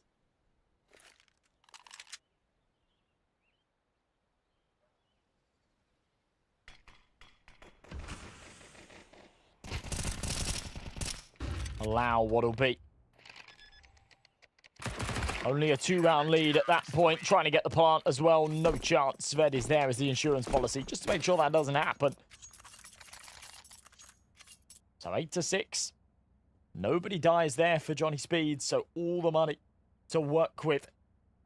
That extra kill from Sved at the end for the MP9. They are going to play a little bit of a bonus going into this, though, so definitely advantages for ECLOT to take advantage of.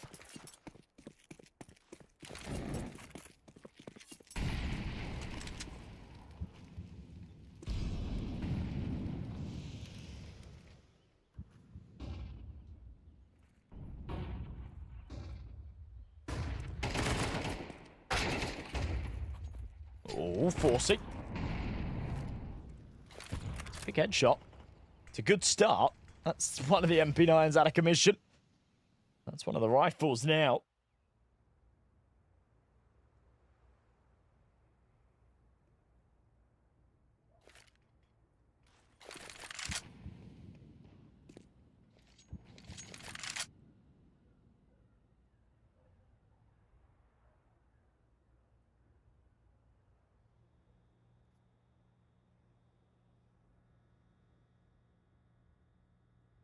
Someone to be expected for ECLOT to win this round, but it's not done just yet with Shine dropping. Feels like that should solidify things. Draken and knows that they're close to him, ends up having to take a long-range duel with MBQ. The range fight won't go his way either. It's a male 1v5. If he can find a couple of kills, I think he'll be happy with this. Just add to the tally a little bit.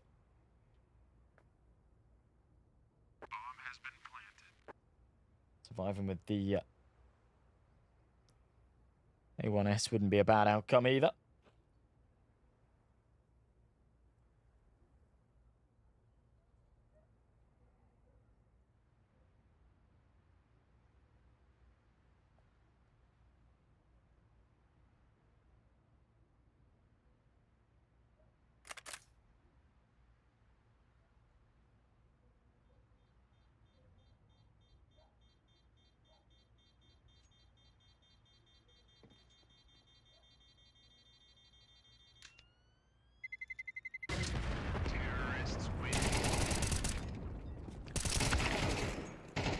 Keep feeding him. Okay, there we go. Eventually they'll get rid of him.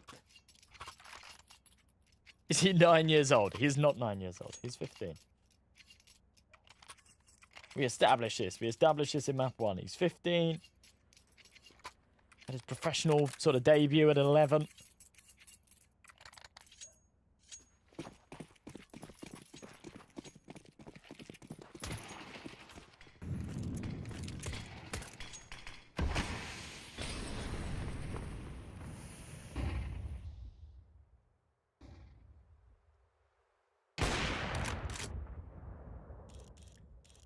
Draken.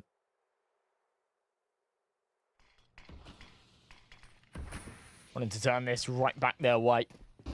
Losing that bonus round, as I said, is a little bit expected. Maybe not in the fashion that they did, but they'll take it on the chin. It doesn't really matter. Now they'll have the big guns, and Draken putting his to good use. He's connected that opening shot, and he's still staying alive here on B. That's the important factor. AUG out of Sapek goes 1 for 1. Leaves it all down to the Eli. Wants to just commit to a plant. This will be denied. No chance that they give him the extra cash. So 7 down for Johnny Speeds. Pursuing a 2-0 here, and it feels like they are absolutely capable of getting that.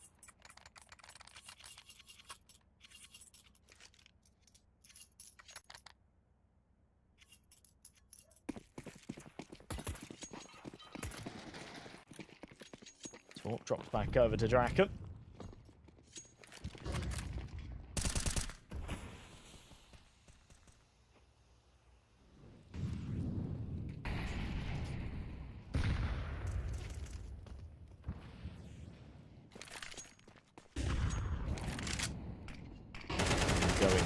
They're just going to try and bomb it here towards B. Shine, while blinded, converts onto 1. But again, more importantly, just plays his life here. Wants to buy a bit of time for the rotates. Now they're arriving at the party. And this bomb, bizarrely, it's on MBQ, and it's prioritizing, trying to play close and win these duels rather than being planted. It gives opportunities, but Force is able to take it right back. 1 by 1, Johnny Speeds walk into the blender. Forcey has bad news for them. This has been an absolute mess. And Draken's now going to try and clean it up, but a big shot for the first. And the bomb's still down, needs to be recovered. The Eli has to peek into the open to grab it. Draken knows this is now going to be a close fight. Splash. Turned, Eli, crosses to the left, and Draken misses the shot by a millimeter. Jeez, that is such a bold call from the Eli as well. He didn't have Kevlar, by the way. If Draken has any other gun, that's his round all day long. But with the AWP at that kind of range, having to use it as a shotgun makes that tricky.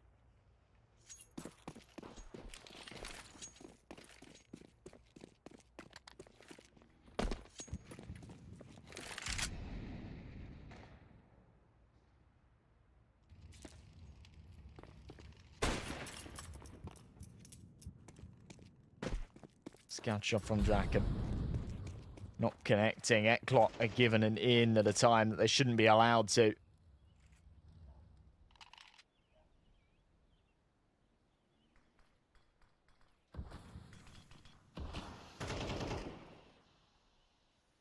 This goes from being a likely 9-8 and the ball being in ECLOT's court to bounce back to they're going 10-7. It's Johnny Speed's responsibility to bring us something here. Decent little 1-for-1 to get things started. Sved's upgraded into an AK as well.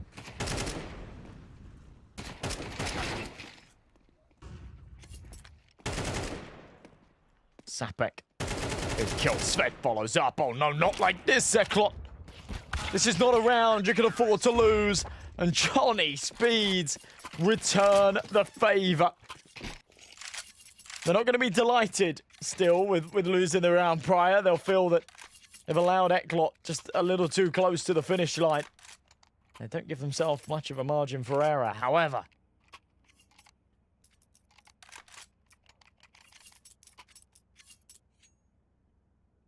ten to 8.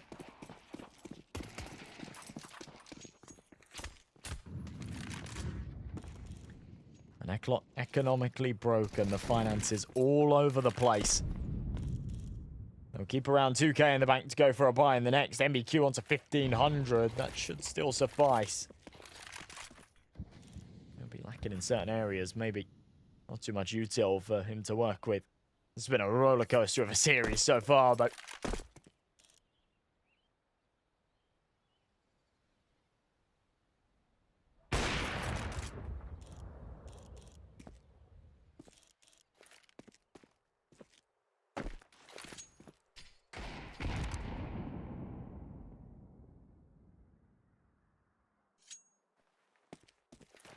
Been so tough to predict a victor from the very start of this game. It's the lower bracket semis. This is for top 3. And both teams desperate to get there.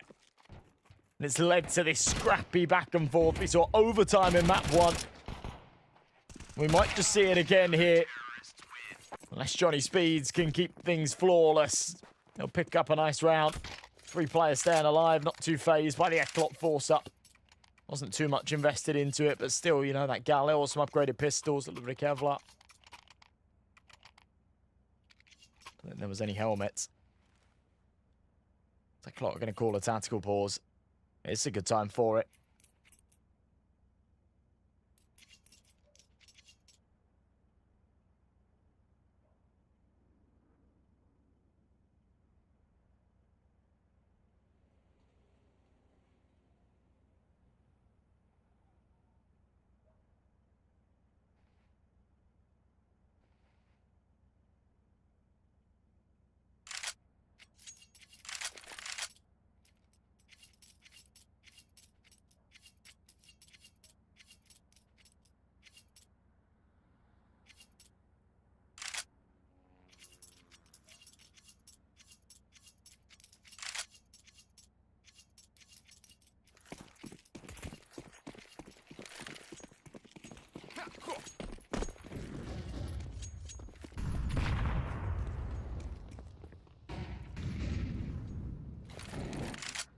Okay, round 20.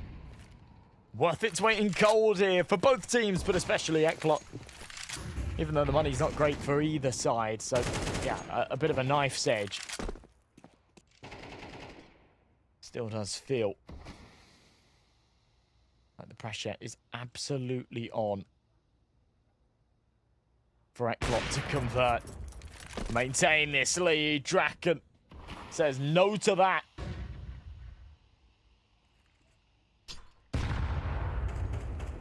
Doesn't want to stick around.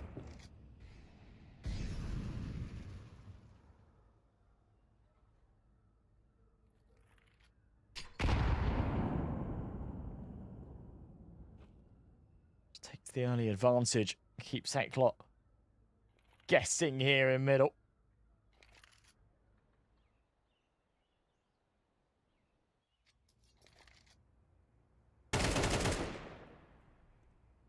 Ooh. Just one by one. Just picking them apart. What on earth do you do if you're ECLOT right now? So individualistic. There's no cohesion to this push at all.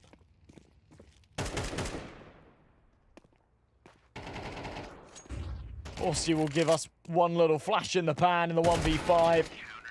Maybe another. No, Mail denies it. 3 kills for him, just adding to that tally now. Getting into his element, finding his groove.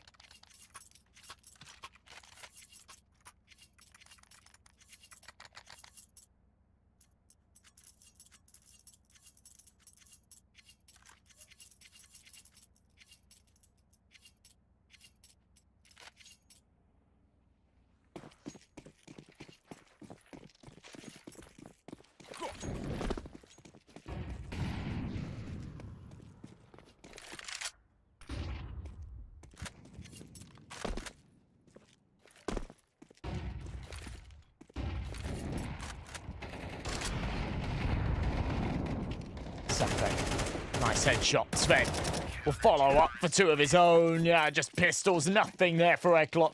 Nothing for them to deliver as a result of it. This is looking tragic. A miserable story for ECLOT. Unless they can pull something out of the bag now.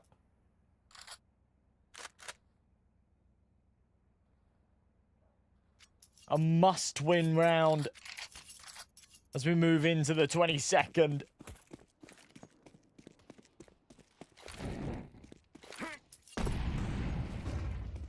If it does not convert, then it is absolutely game over. Their tournament life here in EPL on the line right now.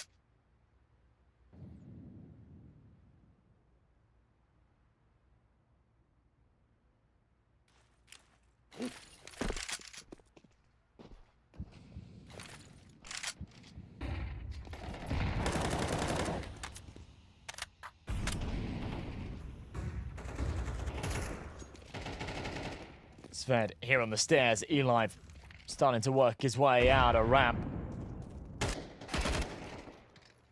Oh, look at that from Zapek. Timing's brilliant, just to try and cut off that lurker. He suspected it, he predicted it. And it's absolutely flawless. Oh, maybe not. Daitor returning the favor. Momentarily, that was a 4v2. You see the kill feed light up yellow. And ECLOT start to wriggle their way back. Shine tiptoes alongside Zapek. Oh, Force is ready. I'm not sure he'll expect both to be there. He should, to be honest. Daitor's still here in con. Don't have all the information to work with. He'll plant. Shine's just going to charge it down. Will not be able to isolate those fights. Daitor will swing out for the response. ECLOT onto 11.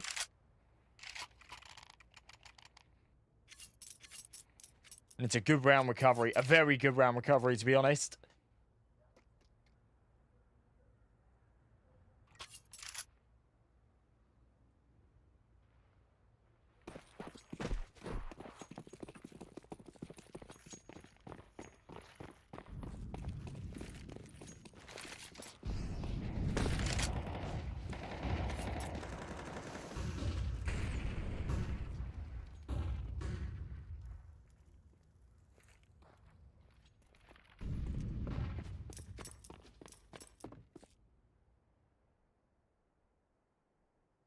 Up on Draken.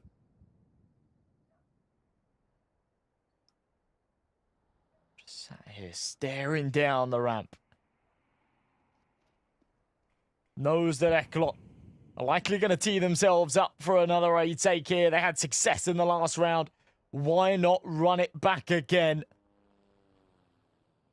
And with a minute left to tick, Johnny Speed, they've kind of given up B. They've got this heavy setup on mid. They've got Draken to take the first contact on A. Then they'll all start to swarm in for the retake. The re-smoke comes at a perfect time. They'll burst right through. Draken's there for the first. And the spam's away. As I said, the retake will be hot on their heels. Mail's already in the T-spawn. ECLOT surely won't predict this. He won't be there quick enough to deny the plant. But nobody, at least for the next few seconds, will be focusing on the flank. Zapek will tuck right back into con. Sved's there for another. Here comes Mail, though. Zapek with another. Mail might not even be needed. There you go. It's all cleaned up as Mail arrives and goes, oh, well, save some for me, guys. I had a great position brewing. Just not required. Johnny Speed's on to 12. Map and series point here. Qualification point into the lower bracket finals. We'll be seeing who their opponents will be very, very soon. That Sinners Insilio game due to kick off in 8 minutes. I'm not sure if that's going to be pushed back a little bit or whether we will stay on schedule. Crazy to think that if we went to a third map, that would go back an hour, but yeah, just a testament to how close these two games have been. These two maps have been, I should say. Of course, the loser of that will drop down to that lower bracket final. They'll face up against probably Johnny Speeds, but I'll keep an open mind for now.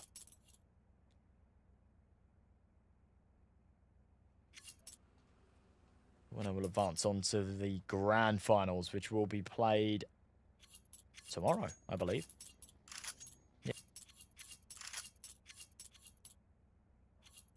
No, sorry, actually not tomorrow. The lower bracket finals, the consolidation final, we played tomorrow, and then that grand final, we played the day after on Friday, so we're spreading it out over the week. Love to see it.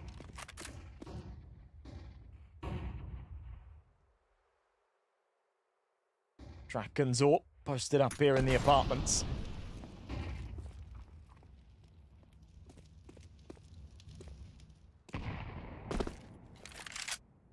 The last hurrah for ECLOT. We said it was overtime or bust on Inferno as well. They were able to take it there, but they couldn't take the win.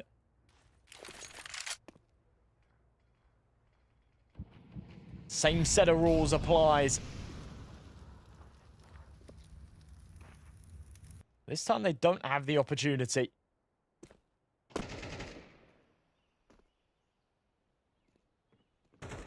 For that margin of error, Johnny Speeds. Remember last time it was 12-10. This is all the pressure on this round right here. Shine does draw first blood. It's an instant refrag onto Mail, but Sapek's there to follow. Sved now being spammed, has to fight his way out of the corner, and he does. And this looks like the bells are ringing. And this series about to conclude. Sved's been stopped. And perhaps a little bit longer here. ECLOT could hold on. HE onto D. Molly, Forsey, stuck in the corner, can't even escape. They all know he's here. But no util to flush him out. They have to do it with the bullets. And Forsey returning the favour nicely. Pulls it into a 2v2, but his teammates dropped. And Sapek, dancing around the boxes, will finally finish the job. It's going to be Johnny Speeds taking the victory. 13-11, 2-0 in the series. But that certainly does not do it justice, does it? You see a 2-0, you think, oh, one-sided game. Nowhere near that script today. Johnny Speeds. Whew. Overtime needed for Inferno.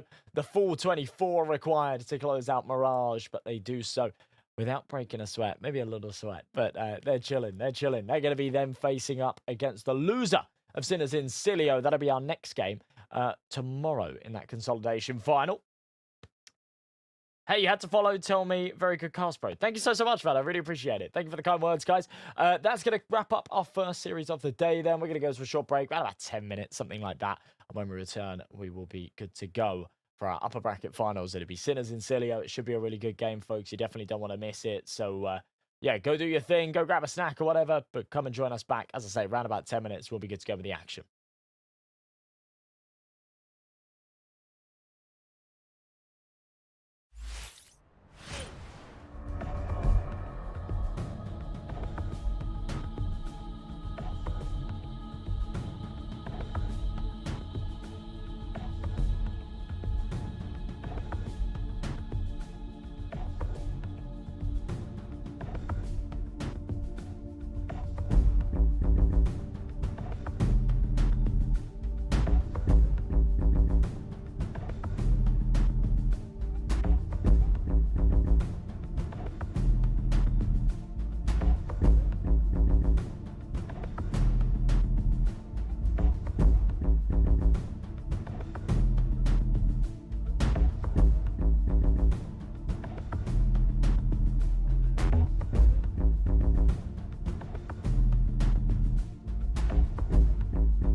Welcome back, everybody, to European Pro League Season 24. We are in our final top 3, and we are looking to conclude things over the next couple of days. We've got Sinners versus Insilio to kick things off, not quite kick things off, but close things off, I should say, for our end of the day matchup. Loser will be going down to that consolidation final. They'll have to play against Johnny Speeds, and then the winner of that will go back up again and perhaps see a rematch. We will see. Johnny Speeds did have to play Insilio earlier on in the tournament.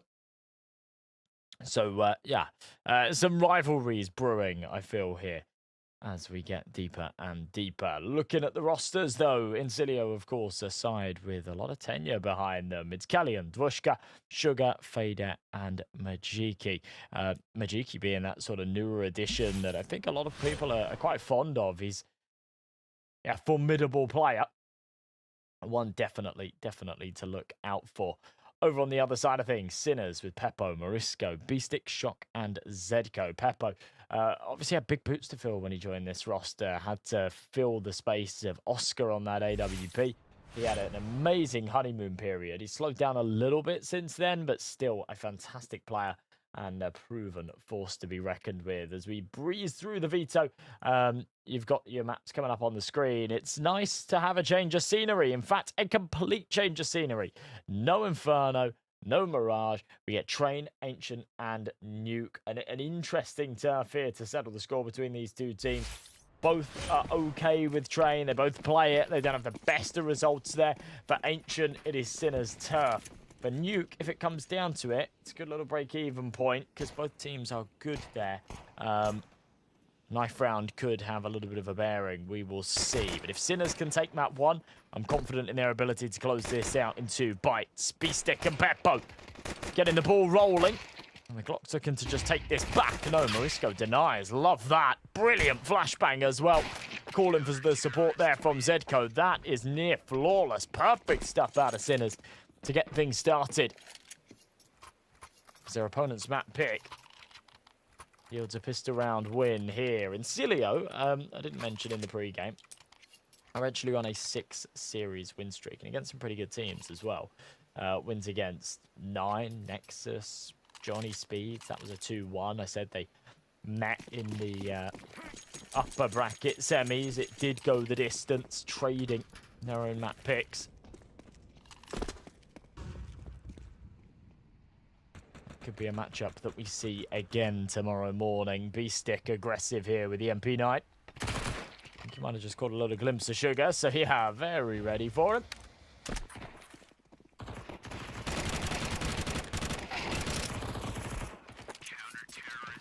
And okay. Nice little mow down. No trouble at all. Nobody batting an eyelid at that round.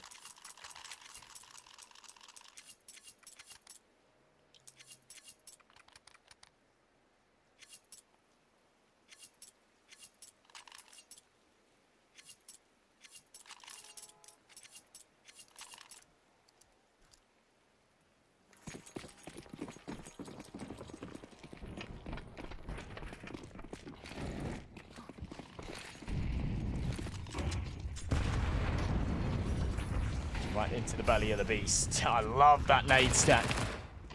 It's going to wipe out Morisco early, but good little refrag. Puts the numbers back to evens, allows one of those MP9s to upgrade into an AK as well. So Sinners still on a bonus, but with a little bit more firepower behind them now. Majiki's craft with TSM hollows on that AK Asimov. That's pretty cool.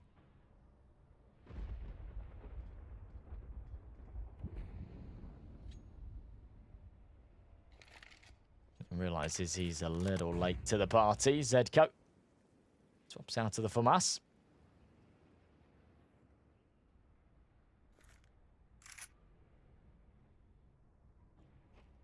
Gets on out of there. So those SMGs, slowly but surely, upgrading into rifles. Their vulnerabilities will not be as bad as this execution finally commences. Peppo will take the weight off of the shoulders as the MP9 took first contact. Shock and Beastick are there to follow up. And my God, Sinners, what a way to win a third. Oh, did he get to the AK? He did. All right. It's 2 AKs being carried across. B-Stick can't get off of that MP9. That's all right. They're going to be up against probably another eco here. It's a very good start for Sinners. Surely not a whole lot here for Insilio. Why would they pick Train? I don't know. I mean, they're an okay Train team, but yeah, it is actually a bit of a weird one. I don't know why they picked Train either. It's not a map that they've picked into in other best of threes either.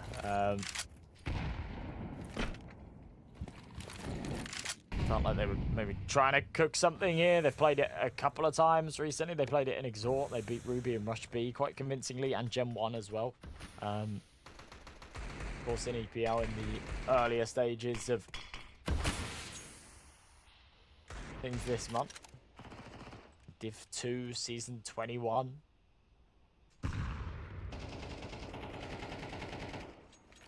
I get kind of confused with the numbers.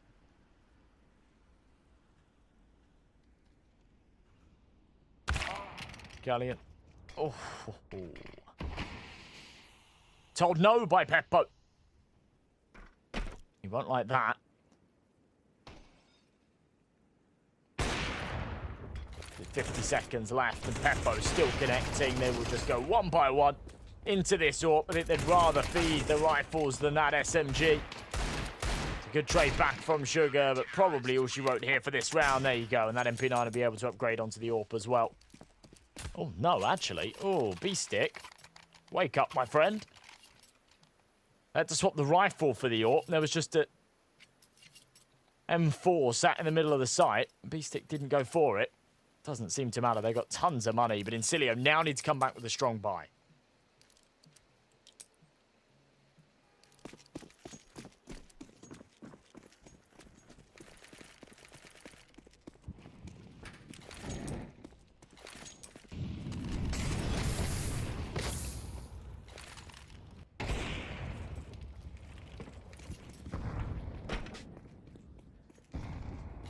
Good start again out of Peppo.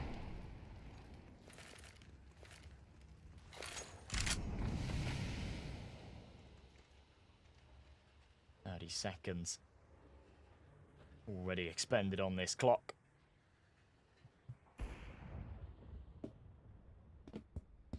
Peppo's just keep going. Keeping on at this.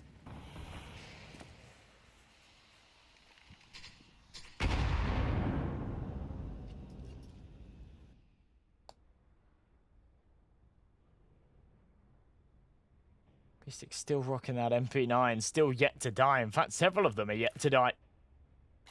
MP9 over M4 Pro, I knew. You're not wrong. Yeah, rookie mistake from me, sorry. I shot out of shock. Fade it. Get one back, but this just feels like a lame attempt at a round here from Insilio.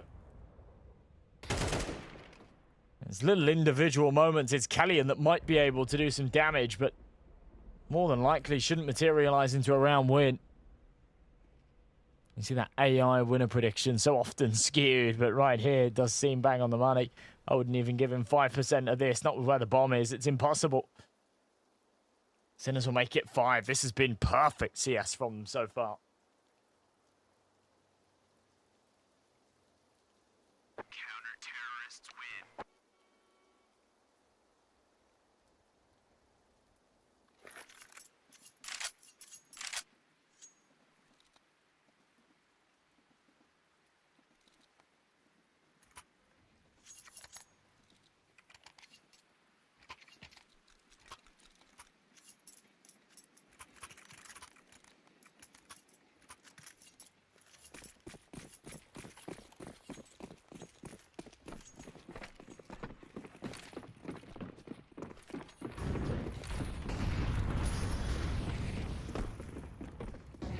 B-Stick this time, at least will be tacked down low by the util.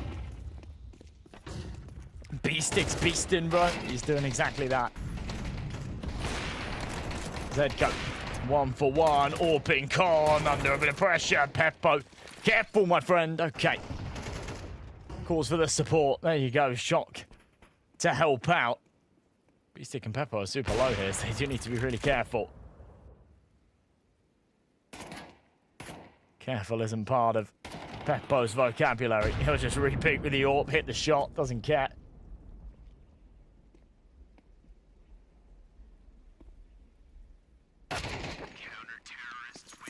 Yeah, tidy stuff. I'm expecting this to be... I was expecting this to be a little bit of a one-sided series for Sinners. I mean, maybe not one-sided as per se, but... You know, a series that favours Sinners, that's for sure. Huh. You do not need a 13-0. Have we got overs here? Is that what's at stake? Hopefully someone's got a Peppo over. He's a player that... Yeah, I think battles with consistency issues. At least from what I've seen. Sometimes he's just unbelievable, and sometimes he's really quiet. And here, Fader. That's a good flashbang from Sugar. Will actually merit the double entry here onto the A site. So perhaps the start of better things to come.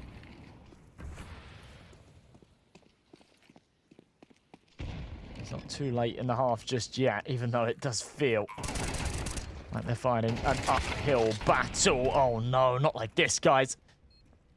Beastic and Shock pull it into a 3v3. It won't last long. Dvushka's there to follow.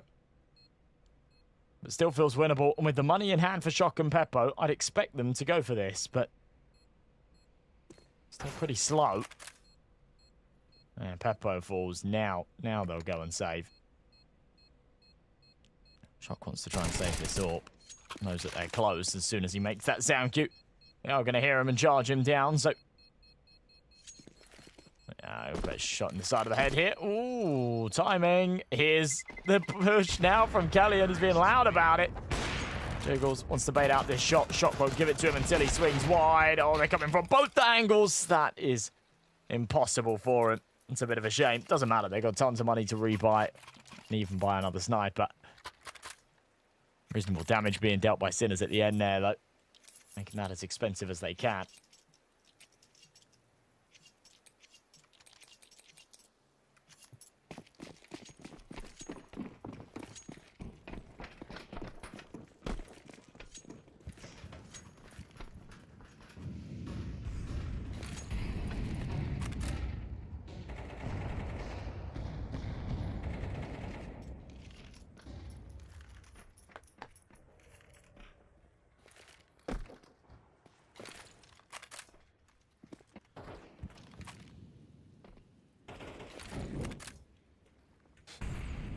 Bombadillo, Crocodilo, or Tralalero, Tralala. It's got to be Tralalero, Tralala. I'm sorry.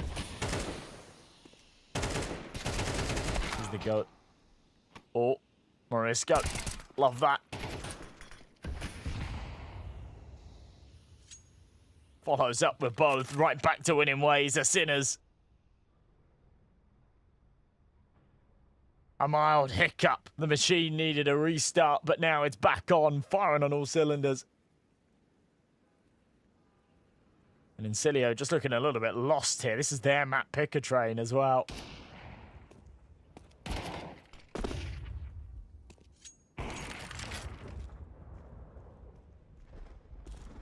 Cheeky and Fader. 35 seconds. Don't want to be dying after time here. Don't want to feed Peppo either. They will eventually take care of him. The bomb's left in T-spawn again. You know, it's actually not mattered so much because they've had no success on the entries. But this is not the first time that we've seen them out onto the A site now, and the bomb's just lost. So there's actually no prospect of winning this round, even though it's a 2v2 and they've got site control. It's just such a mess. Yeah, it's got to be Tung Tung Tung to her. It has to be. He wins for me. He kind of looks like a, you know, you remember the old cheese string adverts? I don't know if that was just a UK thing or if that was an elsewhere thing as well. If you don't know what I'm talking about, Google it. He looks like the cheese string guy.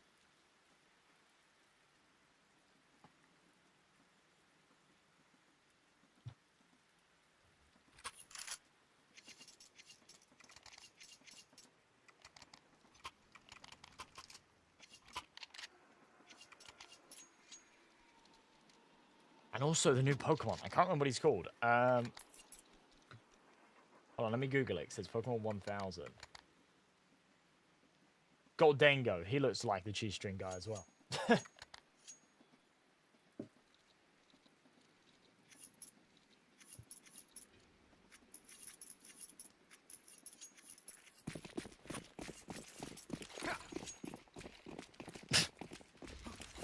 Big fan of Cappuccino Ballerina. Yeah.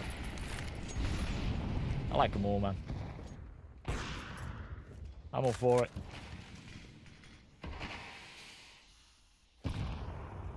Bring me more brain rot.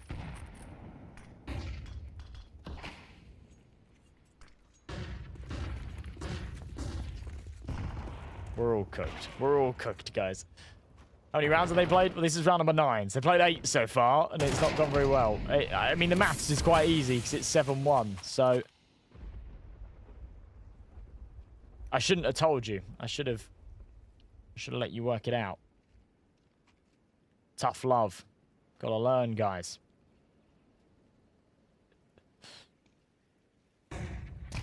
.5v2, Sugar and Majiki. Yeah, I mean, right now, Sinners are just running circles around him. Even in these scenarios where it's like a 5v2 and, you know, there's literally no chance for Insilio. They're still staying composed. They're still calling for the flashes before the peaks and things like that. Just beating them while they're down. It's 8-1. This has looked so uncompetitive. Majiki is one of the harder hitters here for Insilio. And I said, like, this newest addition that a lot of people are quite excited about. He's one to look out for. He's 0-8 right now.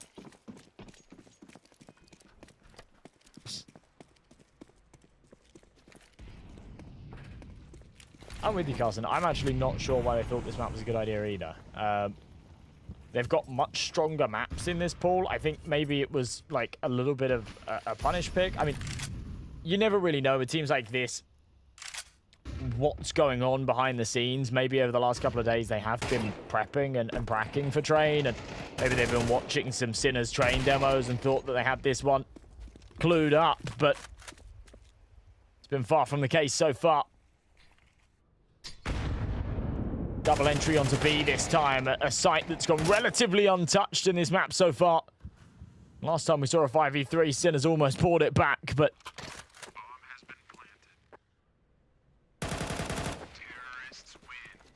yeah, nothing here. 8-2. Insilio, yeah, they keep the door open for an 8-4 half, which actually wouldn't be too bad. They've still got a lot to do to double this round count, push themselves there. Yeah, Sinners aren't bad at all. Sinners are a good team. I like Sinners.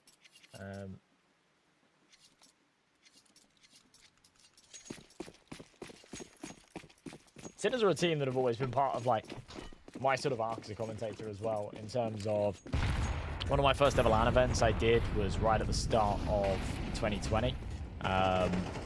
It was in Switzerland, and it was Sinners' debut event. They just signed this roster.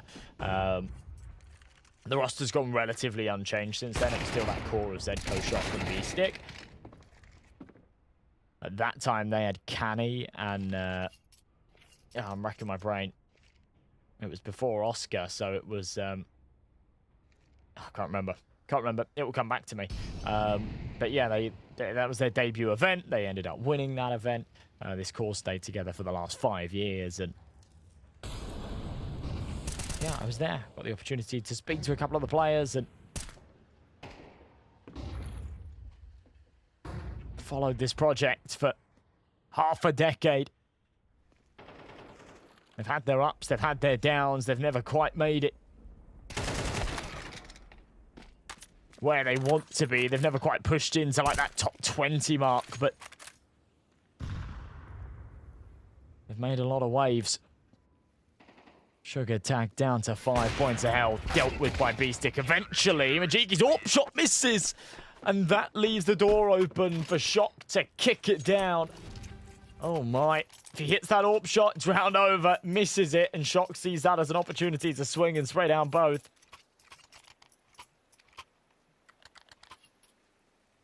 Shock, shock, shock, shock, Sahur. Someone needs to make it.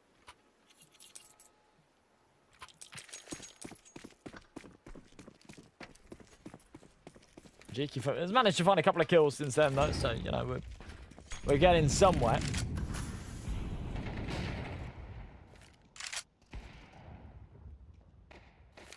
Why does Sinners look like Vitality sometimes and rank 1000 other times? I think that does boil down a little bit to what I was saying with like the consistency side of things, especially out of someone like Peppo.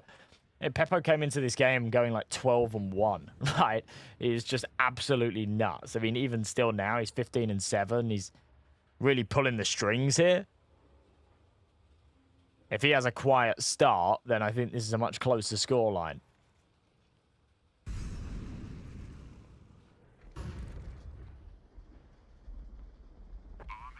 Sugar. All the way to the back of the site. They are very ready for him, of course. Enough time has passed. You won't be catching anybody by surprise with that one.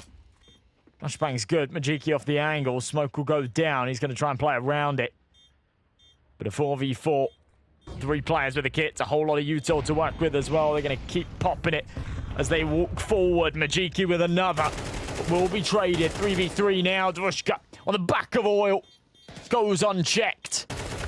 And he'll clean house. Zedko won't be able to trade it. Insilio make it 3. It is not a good half at all. Nothing to brag about. But all things considered, I think they'll be happy with it. They'll go into this second half knowing that they absolutely need to win the pistol. If they don't, this is cooked. But a lifeline for sure.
Super aggro. Sorry for the silence. That's once to the door. I can't believe this. Shock has barely left the spawn. In fact, he hasn't really left the spawn. He's just sat on push duty. And Insilio do kind of give it to him. He's not able to connect from that kind of range. Clock doesn't do all too much damage.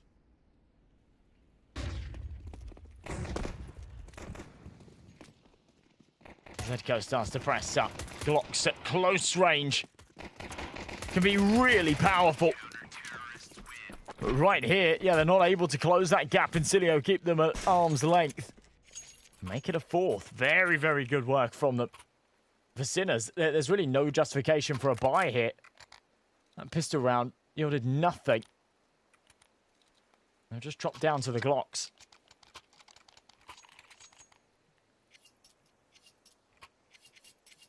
Give up this next, allowing Insilio to kind of wriggle their way back into this game a little bit, but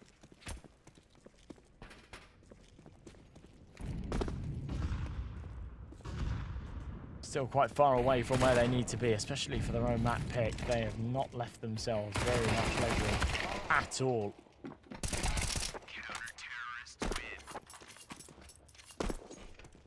Only 1 kill there, that's okay. Full eco, not expecting much more.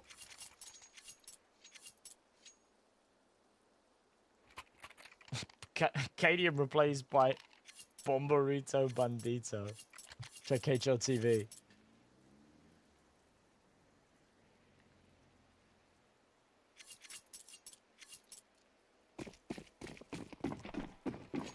Guys, JW pregnant. Check HLTV.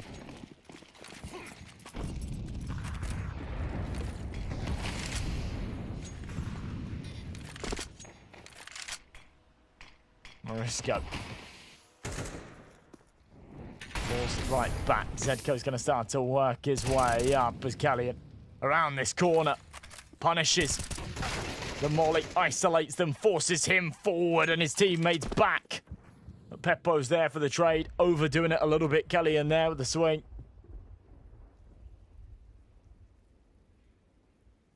Who is Troll? Sinners fixing? Wait, I don't think so. They're doing a whole lot of winning right now.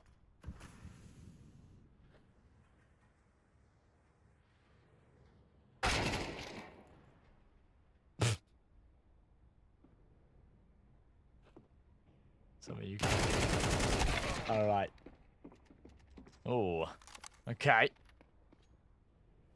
Shock not allowed anything more there. Dushka.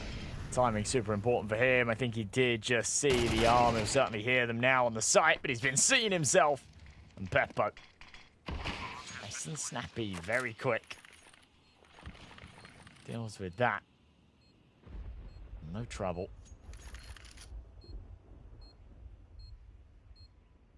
Now perhaps some trouble, because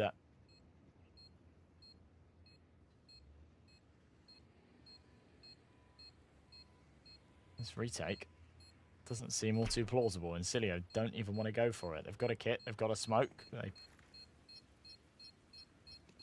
opt to live to fight another day.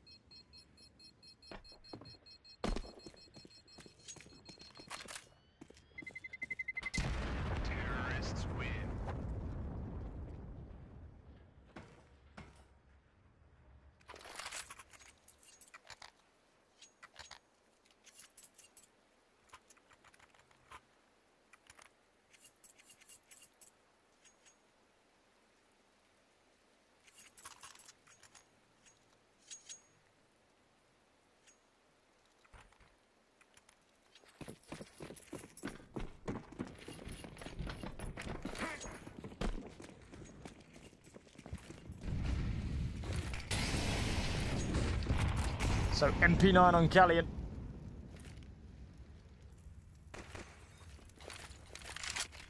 The rest with the rifles, they've looked very good so far.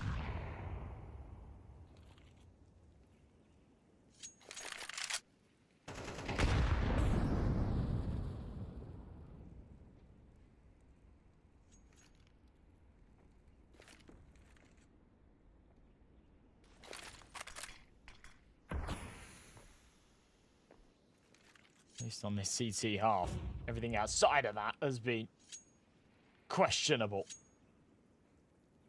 But all that matters is just bringing this back. Step by step they will take.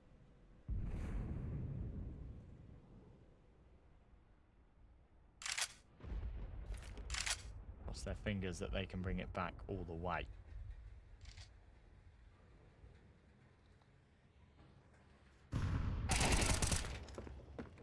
Sugar just around this corner. Big double kill. That's Peppo and B-Stick gone. And now the problems just keep mounting. Zedcoat back the other way. Kellian with one of his own. 25 seconds left. They have got room to plant here on the A site. Kellian lingering around could cause problems. It's a little bit messy, but converts onto Zedcoat. Majiki will be there to follow up. So Insilio make it 6, and little by little, they'll pull this back.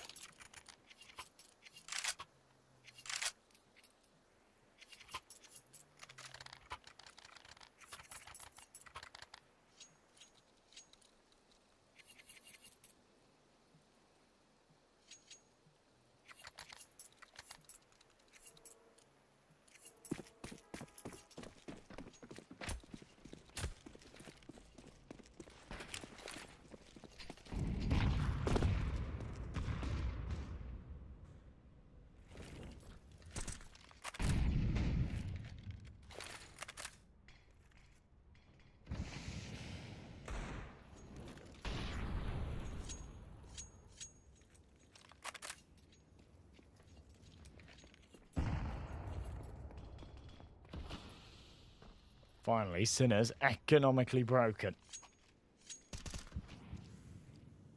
It's just going to be the pistols here. Not particularly high hopes for anybody on the Sinners to convert in a round like this.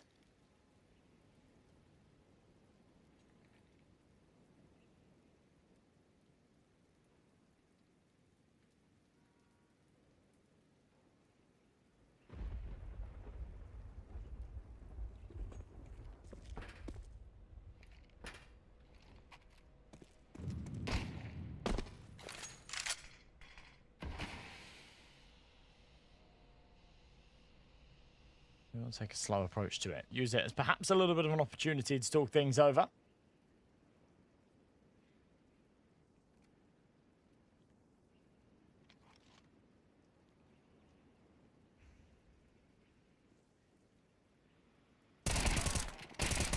Made it in the corner.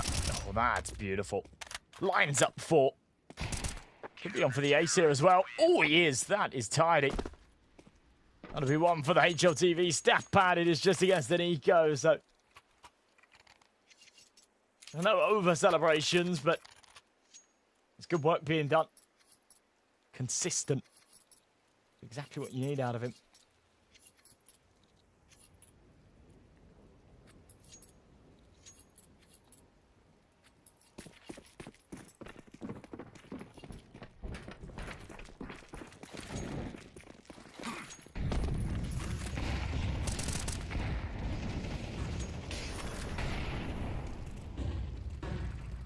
Vader right up into Long Dog. Dwushka with a big pick early. He'll make it 2.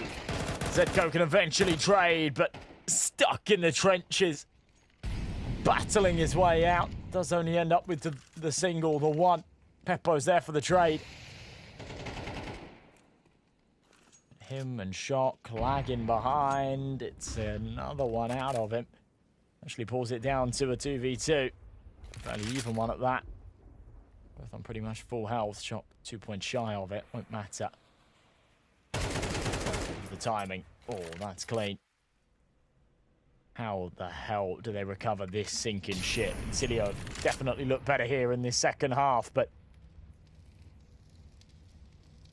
if you give Sinners these opportunities, you let them snatch back these rounds.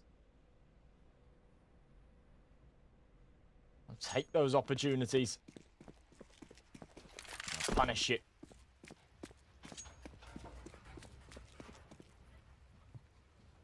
Absolutely cannot be afforded.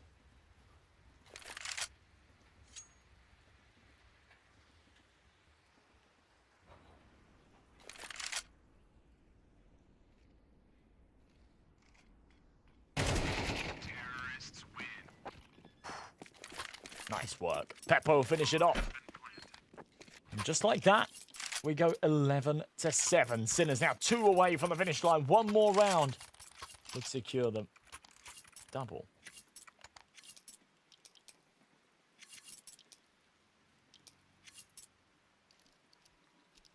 Chances.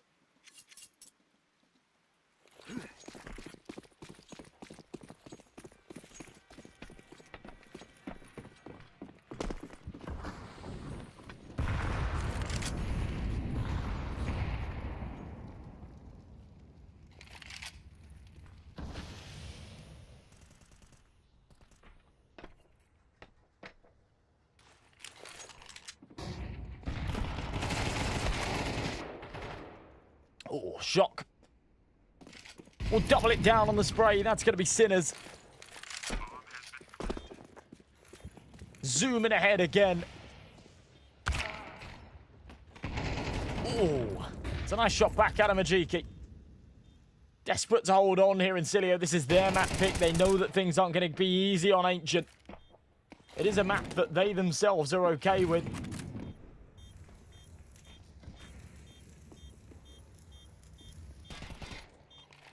Peppo in a little bit of trouble. Dancing around behind the blue train. Follows up onto Kallian. And Dwushka will take another just on this bomb, but not in the nick of time. There's no kits. Insilio plagued by the clock. And as the bomb goes boom, Sinners hit 12. Unreal.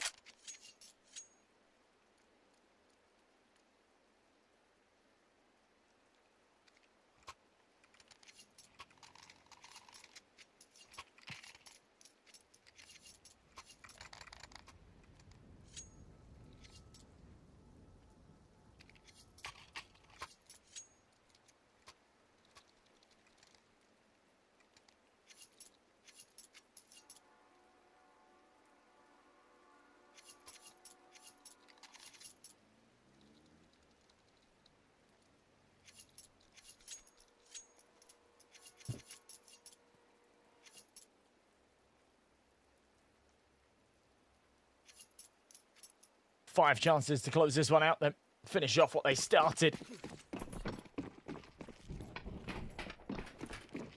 Sinners, no doubt, have looked better.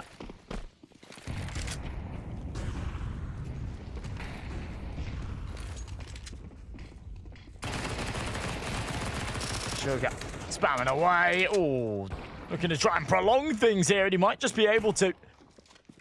Insilio, with very little to work with in this round in terms of the money and the weaponry, actually making this work. Rumors say that Tung Tung Tung Sahur will replace Alexi V and Navi. I've heard that as well.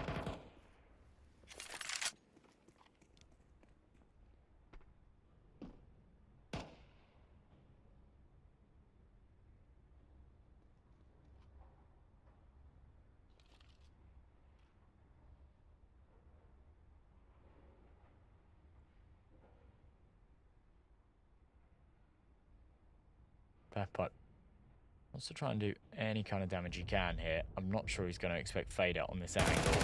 Yeah, he won't. So the Galil, still a little bit better for it, ends up shooting the AK up into the air, but will manage to collect it. And Insilio, an 8th round. An 8th round, an opportunity here. 4 more now to take us to OT, and this one should come for free. In fact, the Sinners' economy is so fragile, so broken now, that they're on double eco. They'll have to force up here with the pistols. This is a round that they'll be very unlikely to win. If they don't, then it'll be an eco in the next. This scoreline will start to close up very quickly. We've seen it happen plenty of times in the past. A decent start from Zedco will at least give them that man advantage. Opportunity maybe for more here. Kellyan. Oi. That's fine, the one. Morisco overwhelms. Sugar and Fade out there to pick up the pieces. It is just Beastick by himself. A decent start to the round, but not a decent end. Cast a curse, maybe. Maybe. I have that effect sometimes.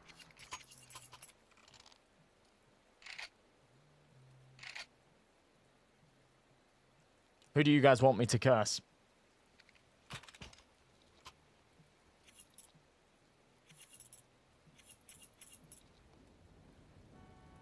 If I say the magic words, oh, there's no way Majiki will hit his over.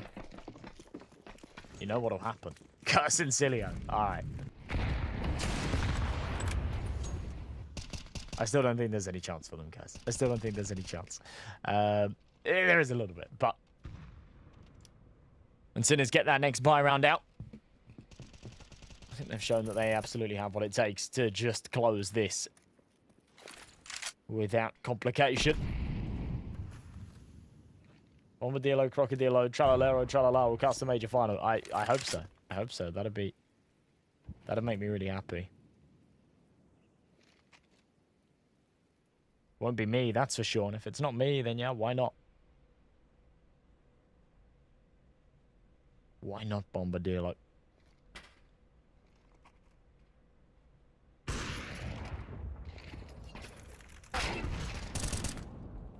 Ooh, hang on a minute. It's a nice shot out of Morisco. Majiki and Kellyan will follow up and just keep tapping away. All right, light work against the ecos now, Kellyan. Very tidy for the 4K. Takes a dink, but from a Glock at that range doesn't do a lot. I think even 2 dinks at that range wouldn't necessarily kill you if you're full HP. Right, now it's go time for Sinners. Back in with a buy. AK's out. They lose this, and they'll be on 2,900. So it'll be like Galils and Mac 10s for the last round of regulation. They really do need to just close this out.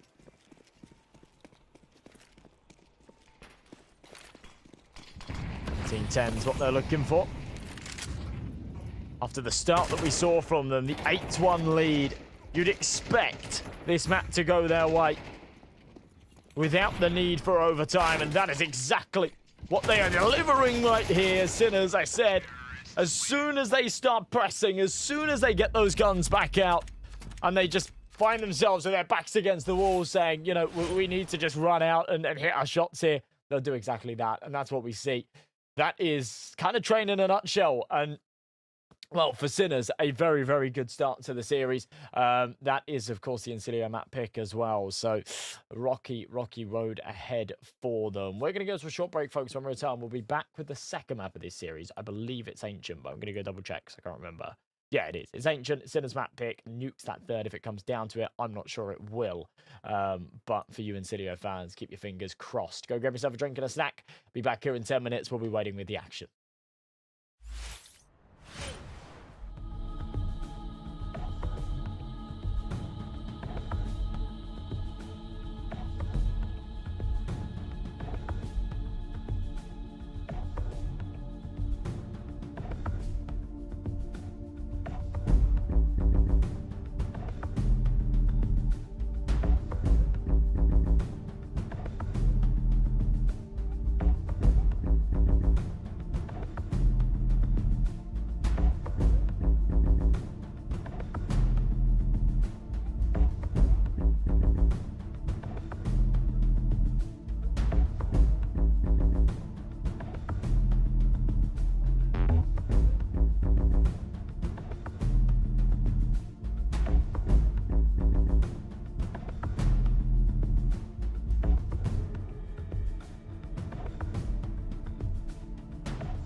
Welcome back, everybody. Map number 2, ready to rumble. And, well,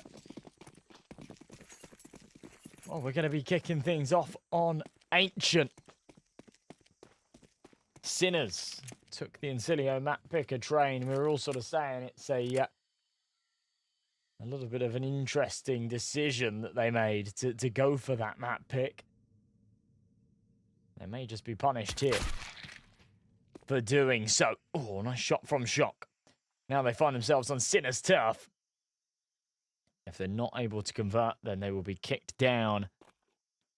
That lower bracket final, the consolidation finals against Johnny Speeds. And last time those two teams butted heads and faced up against each other, it was a close affair. And I imagine Johnny Speeds will use this opportunity to sort of watch this game as well and take some notes going forward, knowing that their game tomorrow will be against one of these two teams. Maybe they're even here among us in the Twitch chat. I don't know. Some Johnny Speeds imposters. Perhaps they're taking a much-deserved break. Go and chill, have some food after the big win. Majiki under pressure. Shock's there to follow up.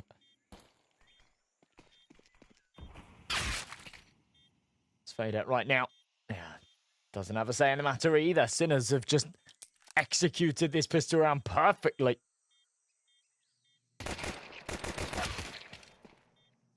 Beastical look to put a bow on things. It isn't as neat and tidy as it could have been, but it is still going to be a round win nonetheless.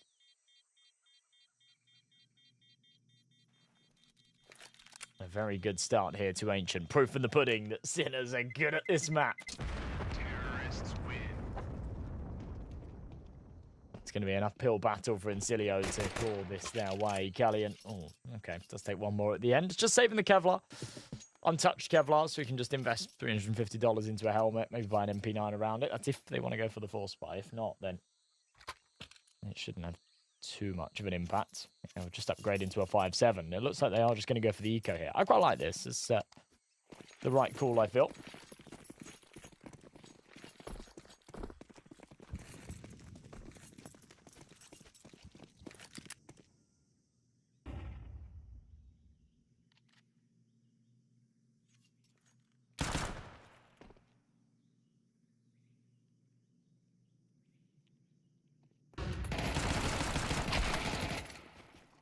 Oh. Hang on one moment, Morisco.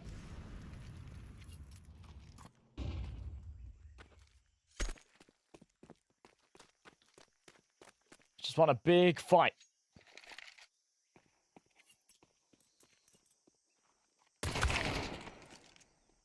Taking down that 5.7 and yeah, Insilio, any chances at converting with some kind of unlikely pistol round here? Let's just go in the bin. So Sinners make it 2-0. No trouble. Beastick with a 3k as well. Just start padding a little bit. Nice and easy pickings.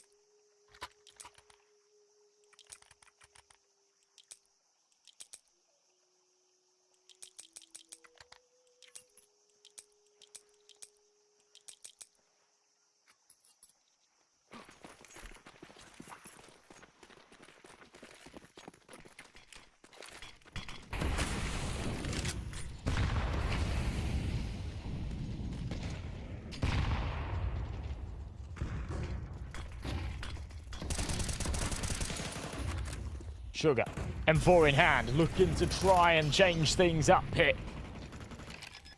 Kellyan drops the A site, lost again. Sinners just rolling all over Insilio. Right through the smoke. Sugar and Fade Out will roll their own thing into the dice. Hoping to come out lucky, they do. Peppo follows up. And with Sugar on 3 points of health, he'll tap this bomb. He hopes to force them out, but he'll be the one to take the gunfire. Surely not. Oh, wow, okay. Does actually go 1 for 1. Majiki just can't follow up, so Sinners make it 3. Pretty perfect start here for the T side. Very few silver linings to take away if you're Insilio. Dvushka and Majiki still 0, 0, and 3. We go into round number 4.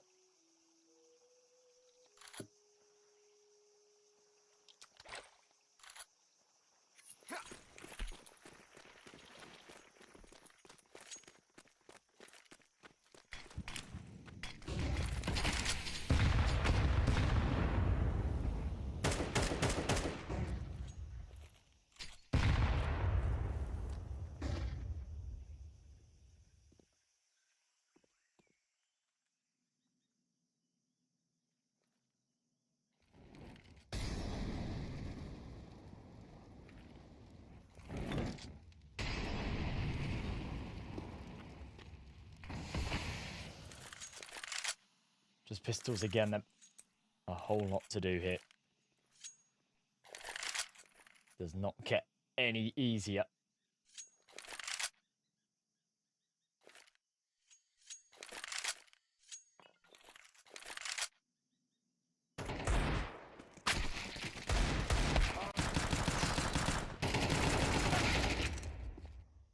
Sugar with a nice shot. It's a lot of damage again, but just nothing more.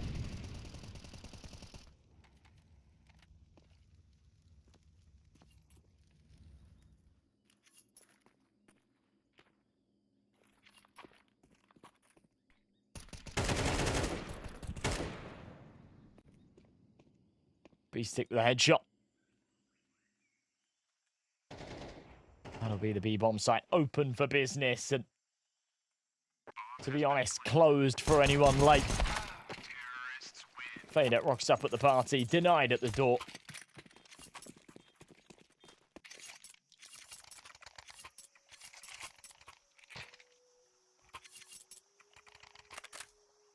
Four to 0. Sinners are just making really light work of this.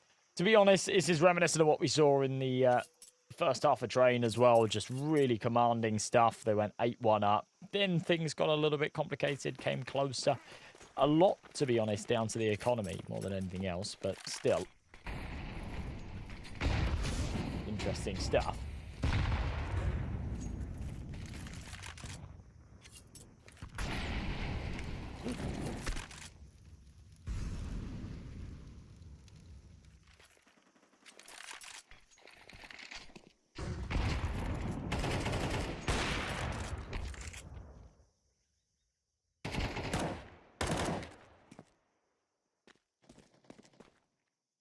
Tushka.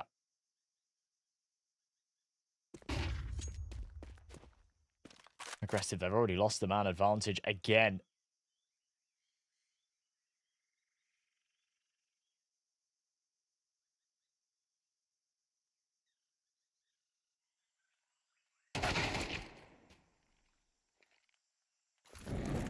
Shot follows up.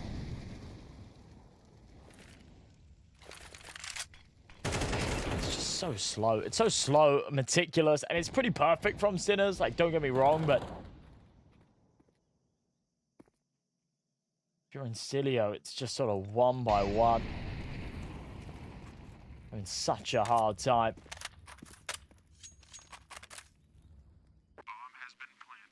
It's another round just lost. You got 3 players alive. You're thinking, do we really want to go for this?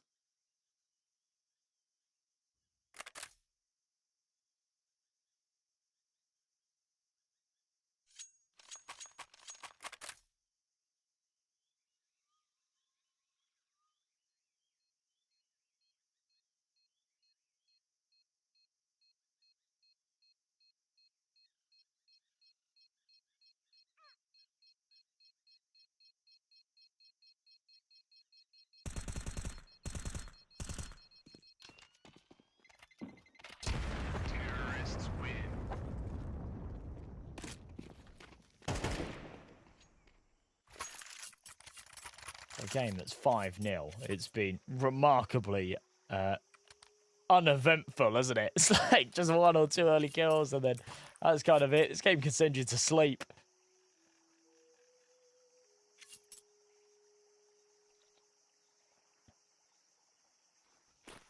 Like a gunfight in the first couple of seconds, Insilio lose them, and then, you know, it's just a Sinners round win. Insilio either go and save or feed the beast 1 by 1. It's another low buy off the back, holding on to 3 rifles in the last. Kelly and a Majiki will buy MP9s around it. Still keeping enough cash in the bank to invest into the next if they want to, but Sugar does actually draw first blood. Big kill on the A1S and no trade potential. Was a little too deep to recover that rifle, though. So the MP9 still stuck with the disadvantage.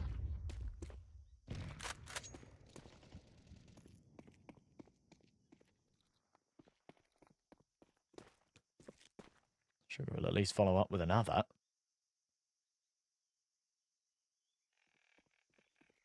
Maybe something more to be found here.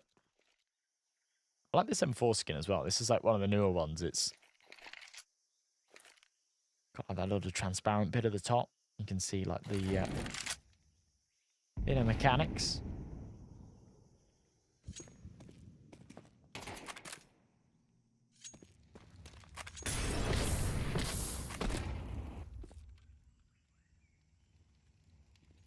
Gearbox. P-stick. Walking all the way up. Sugar's just tucked in this corner. This round has been all him. And if B-stick can clear him out here without complication, then this gets a whole lot easier on the bomb side. The problem is there's 20 seconds left. They need to speed this up. This fight in cave, super important. Sugar has actually been dinked. I'm not even sure how that's possible with B-stick's AK, but can't fight his way out of the corner. Shock's left by himself. Pops the nade over the top. So low are Kellyan and Sugar. That's a real shame they're not able to get that over the line. 11 points of health between the two of them, but yeah, Sinners just fall short in this one. They feed Sugar a little bit at the start in mid, and then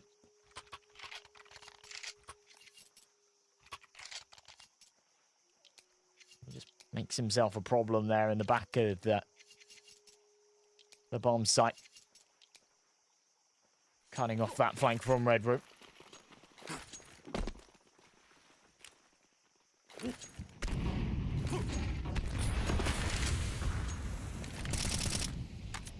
Yeah, it feels like somebody needs to help Sugar. Majiki has had a terrible start to both games.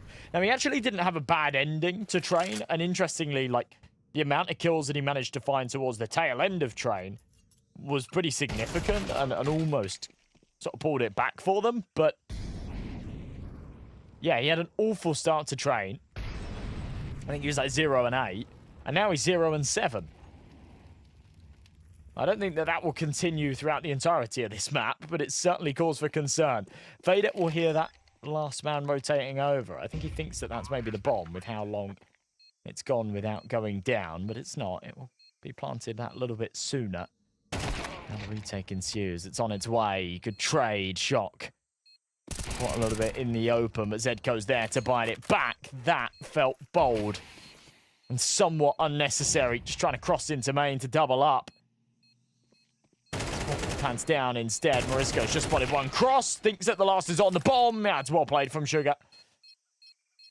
As soon as Drushka dies, knows that if he sticks it, he is playing a major gamble. So again, it's Sugar, the saviour for Insilio, to put a second on the board.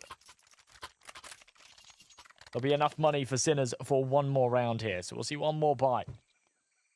But it quite literally is Sugar doing everything. The glue that's holding them together right now.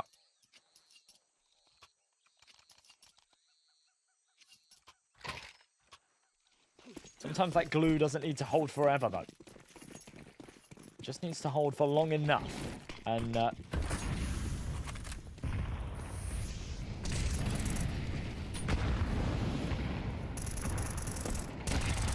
will hopefully allow some of his teammates to wake up a little bit. Like Kellyan, like Dvushka.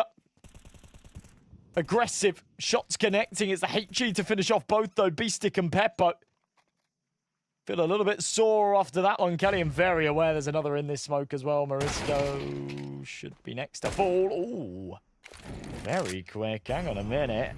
Molly got a little too deep. Sugar's able to play in front of it. Yeah, unlucky Morisco. He had the right idea, just the wrong timing.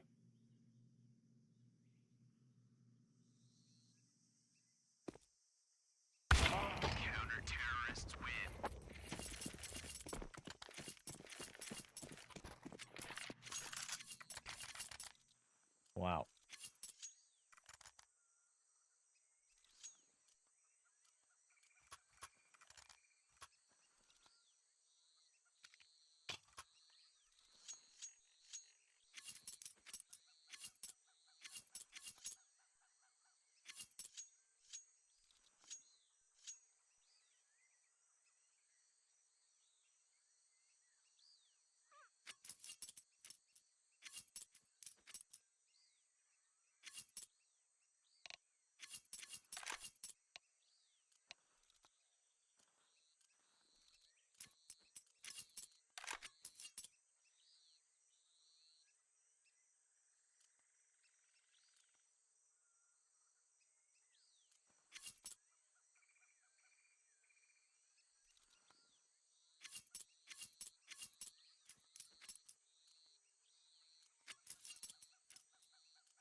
a tech pause before we get any further into this.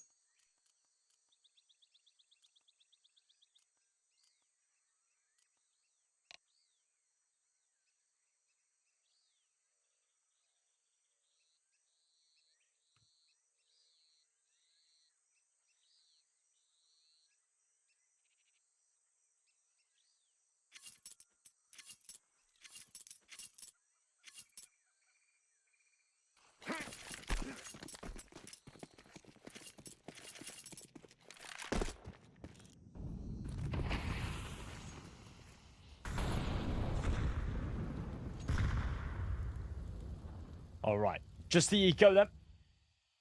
Couple of pistols invested, that's about it.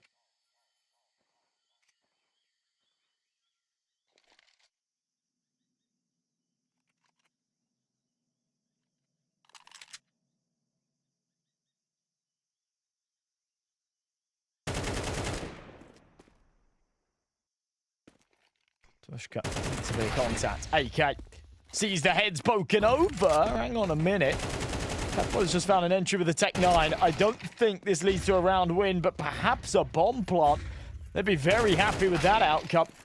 Now they keep barreling forward. Maybe they make me eat my words. The caster curse again. Majiki and Fade it. Trying to hold on, but rifle recovered on shock. And a big headshot. Takes Majiki out of commission. Fade it next on the chopping block. Shock too quick to the trigger. And nobody was expecting that. Insilio bite the curb in that round. Oh my. That is bad. That's a bad one to lose. Just as they were starting to sort of find their footing a little bit as well.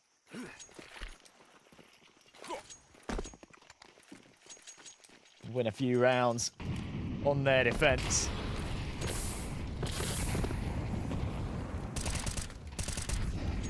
Vader, aggro, Zedco, gone. Oh my god, it's Vader.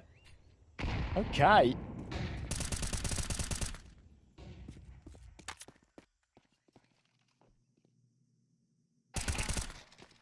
Sugar now tucked. Big peek, big kill. I'm coming right back after a little bit of a shaky round loss in the last. I mean, we'll call it more than a little bit of a shaky round loss. It was a terrible round loss, but it's Sugar again to recover things. 12 and 5 he sat whilst everyone else slacking behind.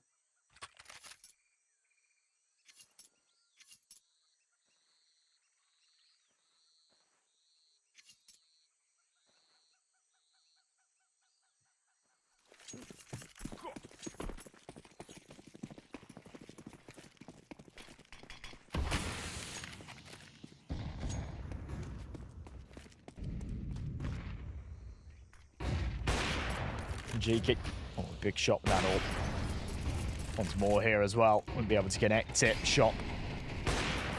Tag down low as the molly goes in.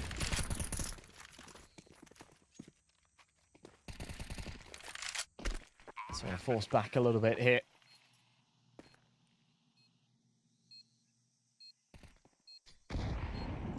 Will be Zedco trying to come up with answers. Sat on the side, tucks his head down, spams right through. Zedco in trouble. Dushka makes damn sure of that. Smoke blooms. Majiki follows up with another. Dushka's just going to try and hold this down. He's thinking that he needs to tuck his head and evade the bullets, but not even the case. His teammates there follow up.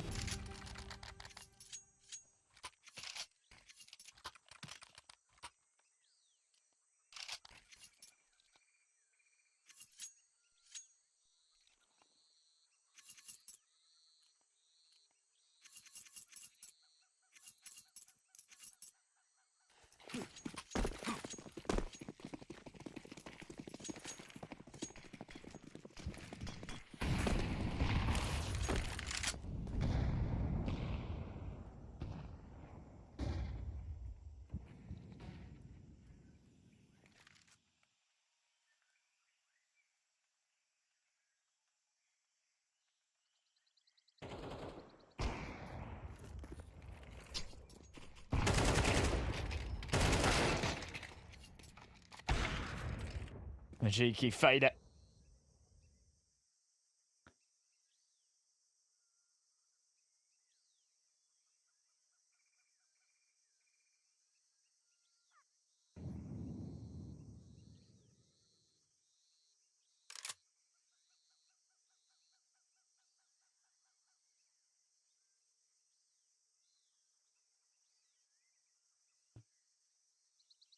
Final round of this half. Shock. There's nothing to save here. The bomb in enemy territory. I think Sinners aren't going to be too happy about this. You know, they've gone 5-0 up in this map and lost control, lost that momentum. Ends up tying up at 6-6. And honestly, only because they were able to convert an eco round win as well. Otherwise, it would probably go 7-5 the other way.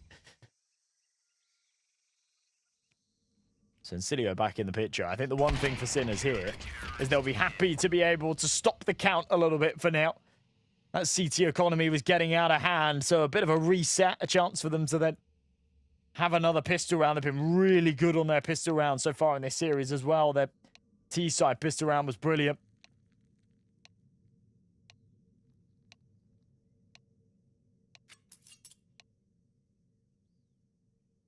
Just try and sort of take the reins and re-establish things a little bit again. We'll see.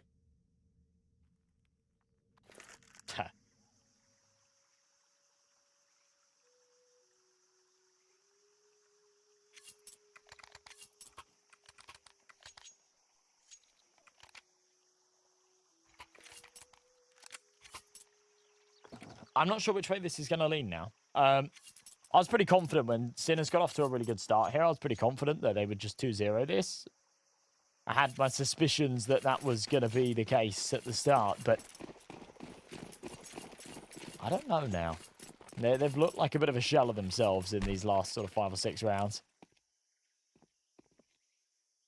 Definitely haven't been at their best. Peppo. Time to wake up again. He had a good start. He had a great map 1. USP, no! It's a huge whiff. And this might just be Insilio's map for the taking. Seeing Sinners fall from grace.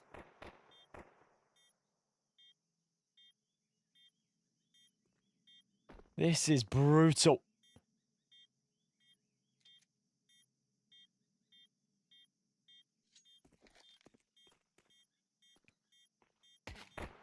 Callian.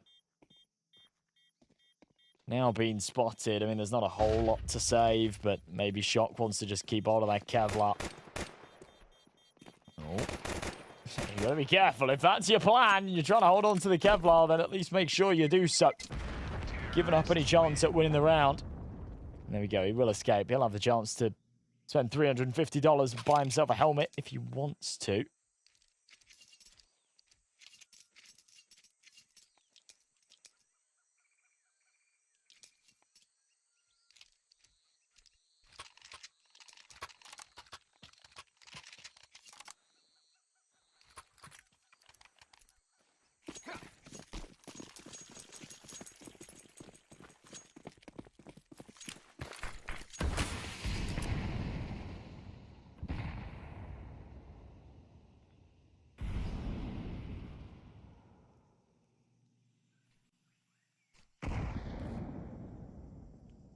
Callian with the Galil.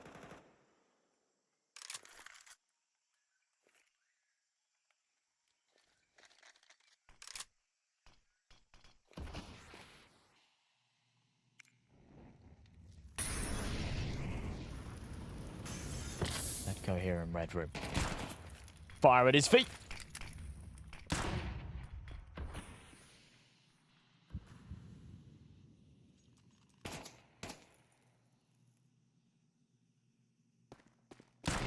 Done. Has to just back this up. Sugar there to follow. As Morisco and Shock now changing this back the other way. This is a round that Insilio shouldn't be given up.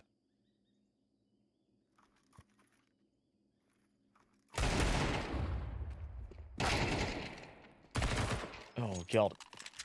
Decent trade, at least.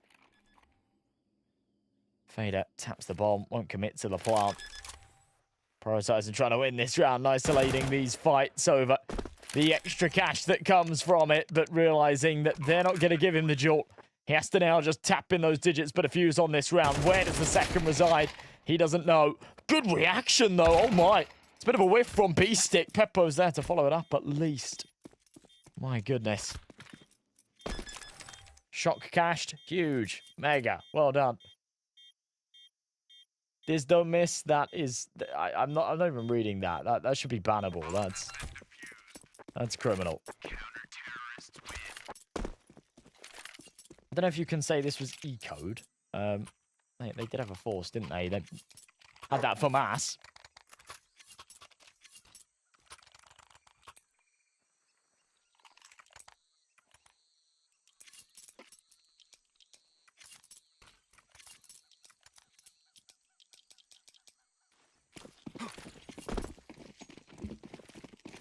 So 7-7. Insilio just down to pistols now.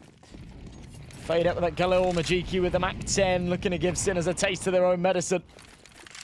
Here in round number 15, they've looked better. They've had a lot of momentum here on this map of Ancient. They need to keep that up. Not allow that last round, that awkward loss, to knock their morale or confidence.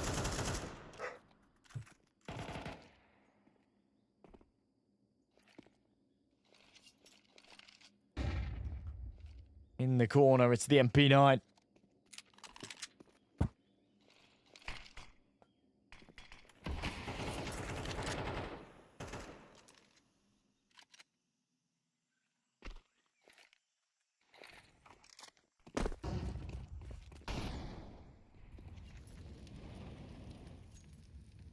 M4 here in Donut. Zedco.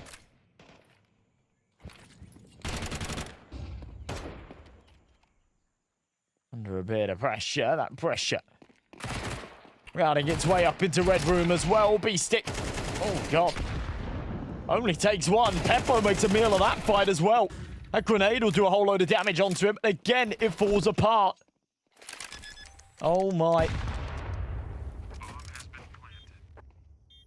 Hey, cheat. Damage dealt. Shock and Zedco with it all to play for. It's a round they kind of needed to win to stay relevant in their pursuit of bringing this back and taking a bit of a lead here. Shock spams are desperately close. He thinks that there's one coming in from CT. It's not the case. They know there's still one on the site eventually. Fadet's dealt with, and Zedco takes contact with the ramp play. He's just going to jump on this defuse. Call for the bodyguard to step in and help him out. It's Shock to find that final. Sinners recover the 2v3. A round that comes way too close for comfort, but one that they'll be happy to convert.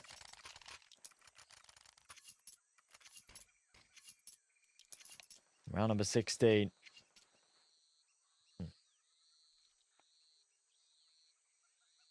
Insilio going to call a little bit of a pause. After a round like that, you do kind of fancy your chances at another force buy, but I don't think that's the right call. 2,400 in the next. If they keep their pennies, they can have a good buy.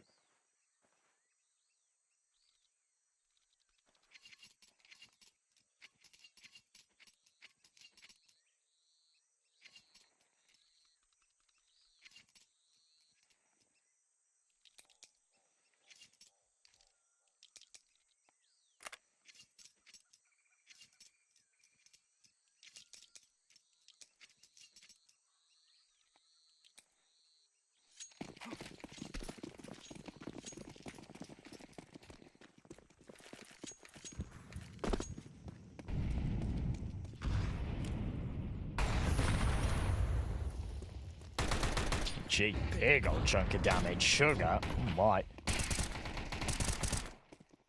Hang on a minute. Yeah, this is not happening for Insilio. Nothing out of the pistols. For Sugar, this has been one hell of a map. Nobody else really matching his free kit on Ancient.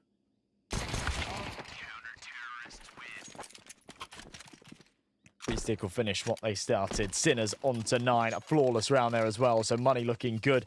I like the fact that they don't go too heavy with the SMGs in that round, so now the guns are out. It is only the one MP9 on B stick. He could upgrade if he wanted to, but opts against it.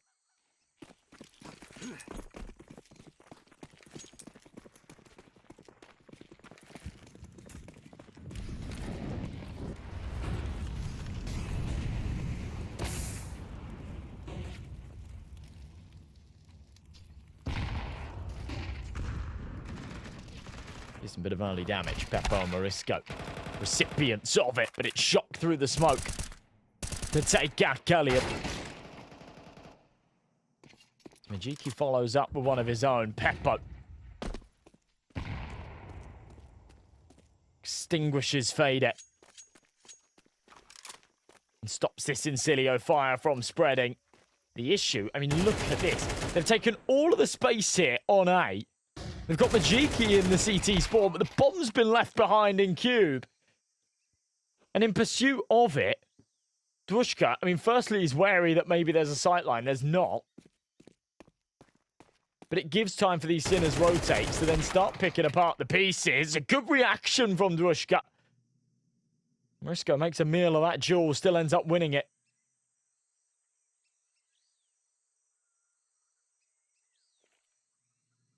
Sugar left by himself.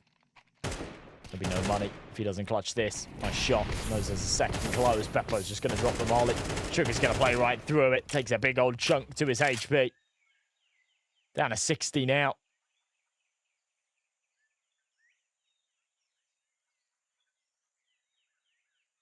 A 1v2. Molly into cave. Should flush out the first. It's a good attempt out of Sugar. Actually ends up with the martyrdom onto Shock. But yeah, won't be able to convert anything more. Double digits. Sinners hit 10. They have just looked better here in this series as a whole. Map 2 certainly come into question, but it still just does feel like it's Sugar doing so much and everybody else lacking wildly behind. Even when you look at the ADR, right? Faded's all right, but Sugar's matching or sort of doubling everybody else's ADR. Even someone like Majiki's 11 and 12. Just isn't really having all too much to say in this map.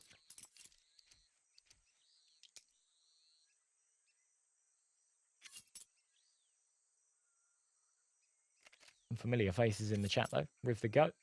Hello.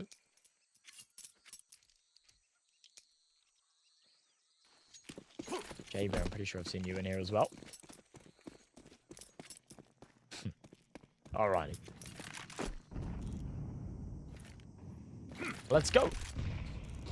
Round number 18. A half by a force up here for Insilio. Peppo doesn't want to get overrun by Tech 9, so yeah, just pokes his head in. Takes the one shot with the AWP, but gets on out of there. Waits for his teammates to come into play.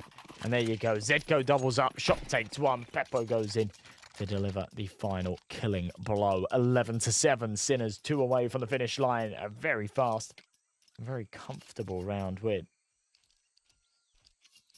And now we move right on into the meat of things again.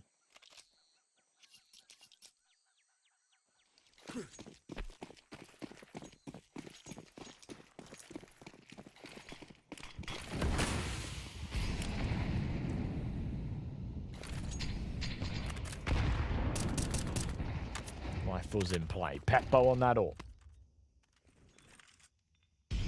After all of Insilio's hard work, after going 5-0 down, pulling it back to a 6-6 half. Again, it should have been more for them. It probably should have been a 7-5. They lost an eco there in the middle. Not costing them big time.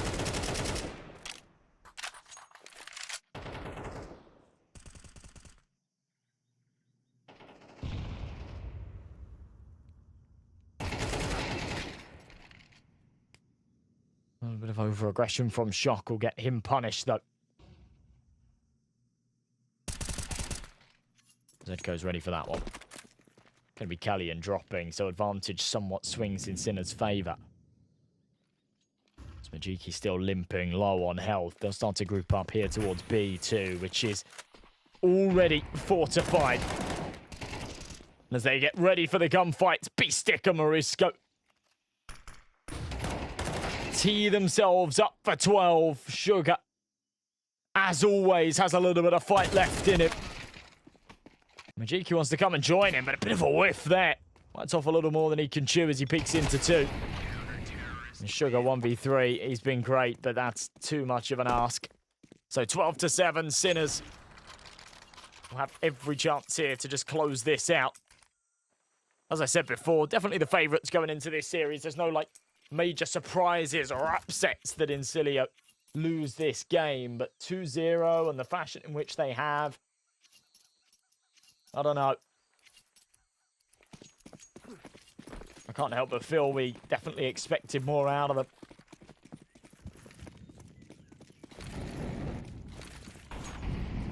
Sinners can sometimes just have this internal battle with themselves over consistency.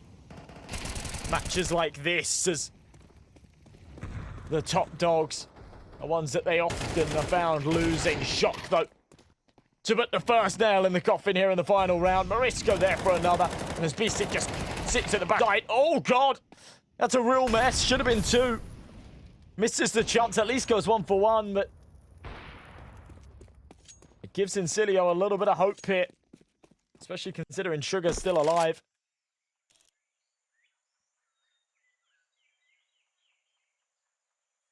Not going to say he's baiting, but these last few rounds, he has always been the last man standing. To be fair, he's exactly who you'd want to be the last man standing. 1v2 now as he picks off the first head. Shock and Zedko just need to play this correctly. They will allow that C4 to go down, but Sugar doesn't even commit to that plant. Wants to try and use the bomb as a bit of leverage. He'll push into Donut, confirm that no one's rotating through mid. And this could be his opportunity to just run over towards B. I think that's what he'll do here, but Shock reads this. Yeah, far too well. Hits the dink, it's through the floor, so it doesn't do too much damage. But as Zedko comes to join him, HG will follow up. Sugar running out of bullets and running out of time. If he was going to run to B, he needed to do it when he first proposed the idea. Now, there's no other option. It's into A, and it's commit to this plant. Hope that they won't gun him down, but of course they will. Sinners make it 13.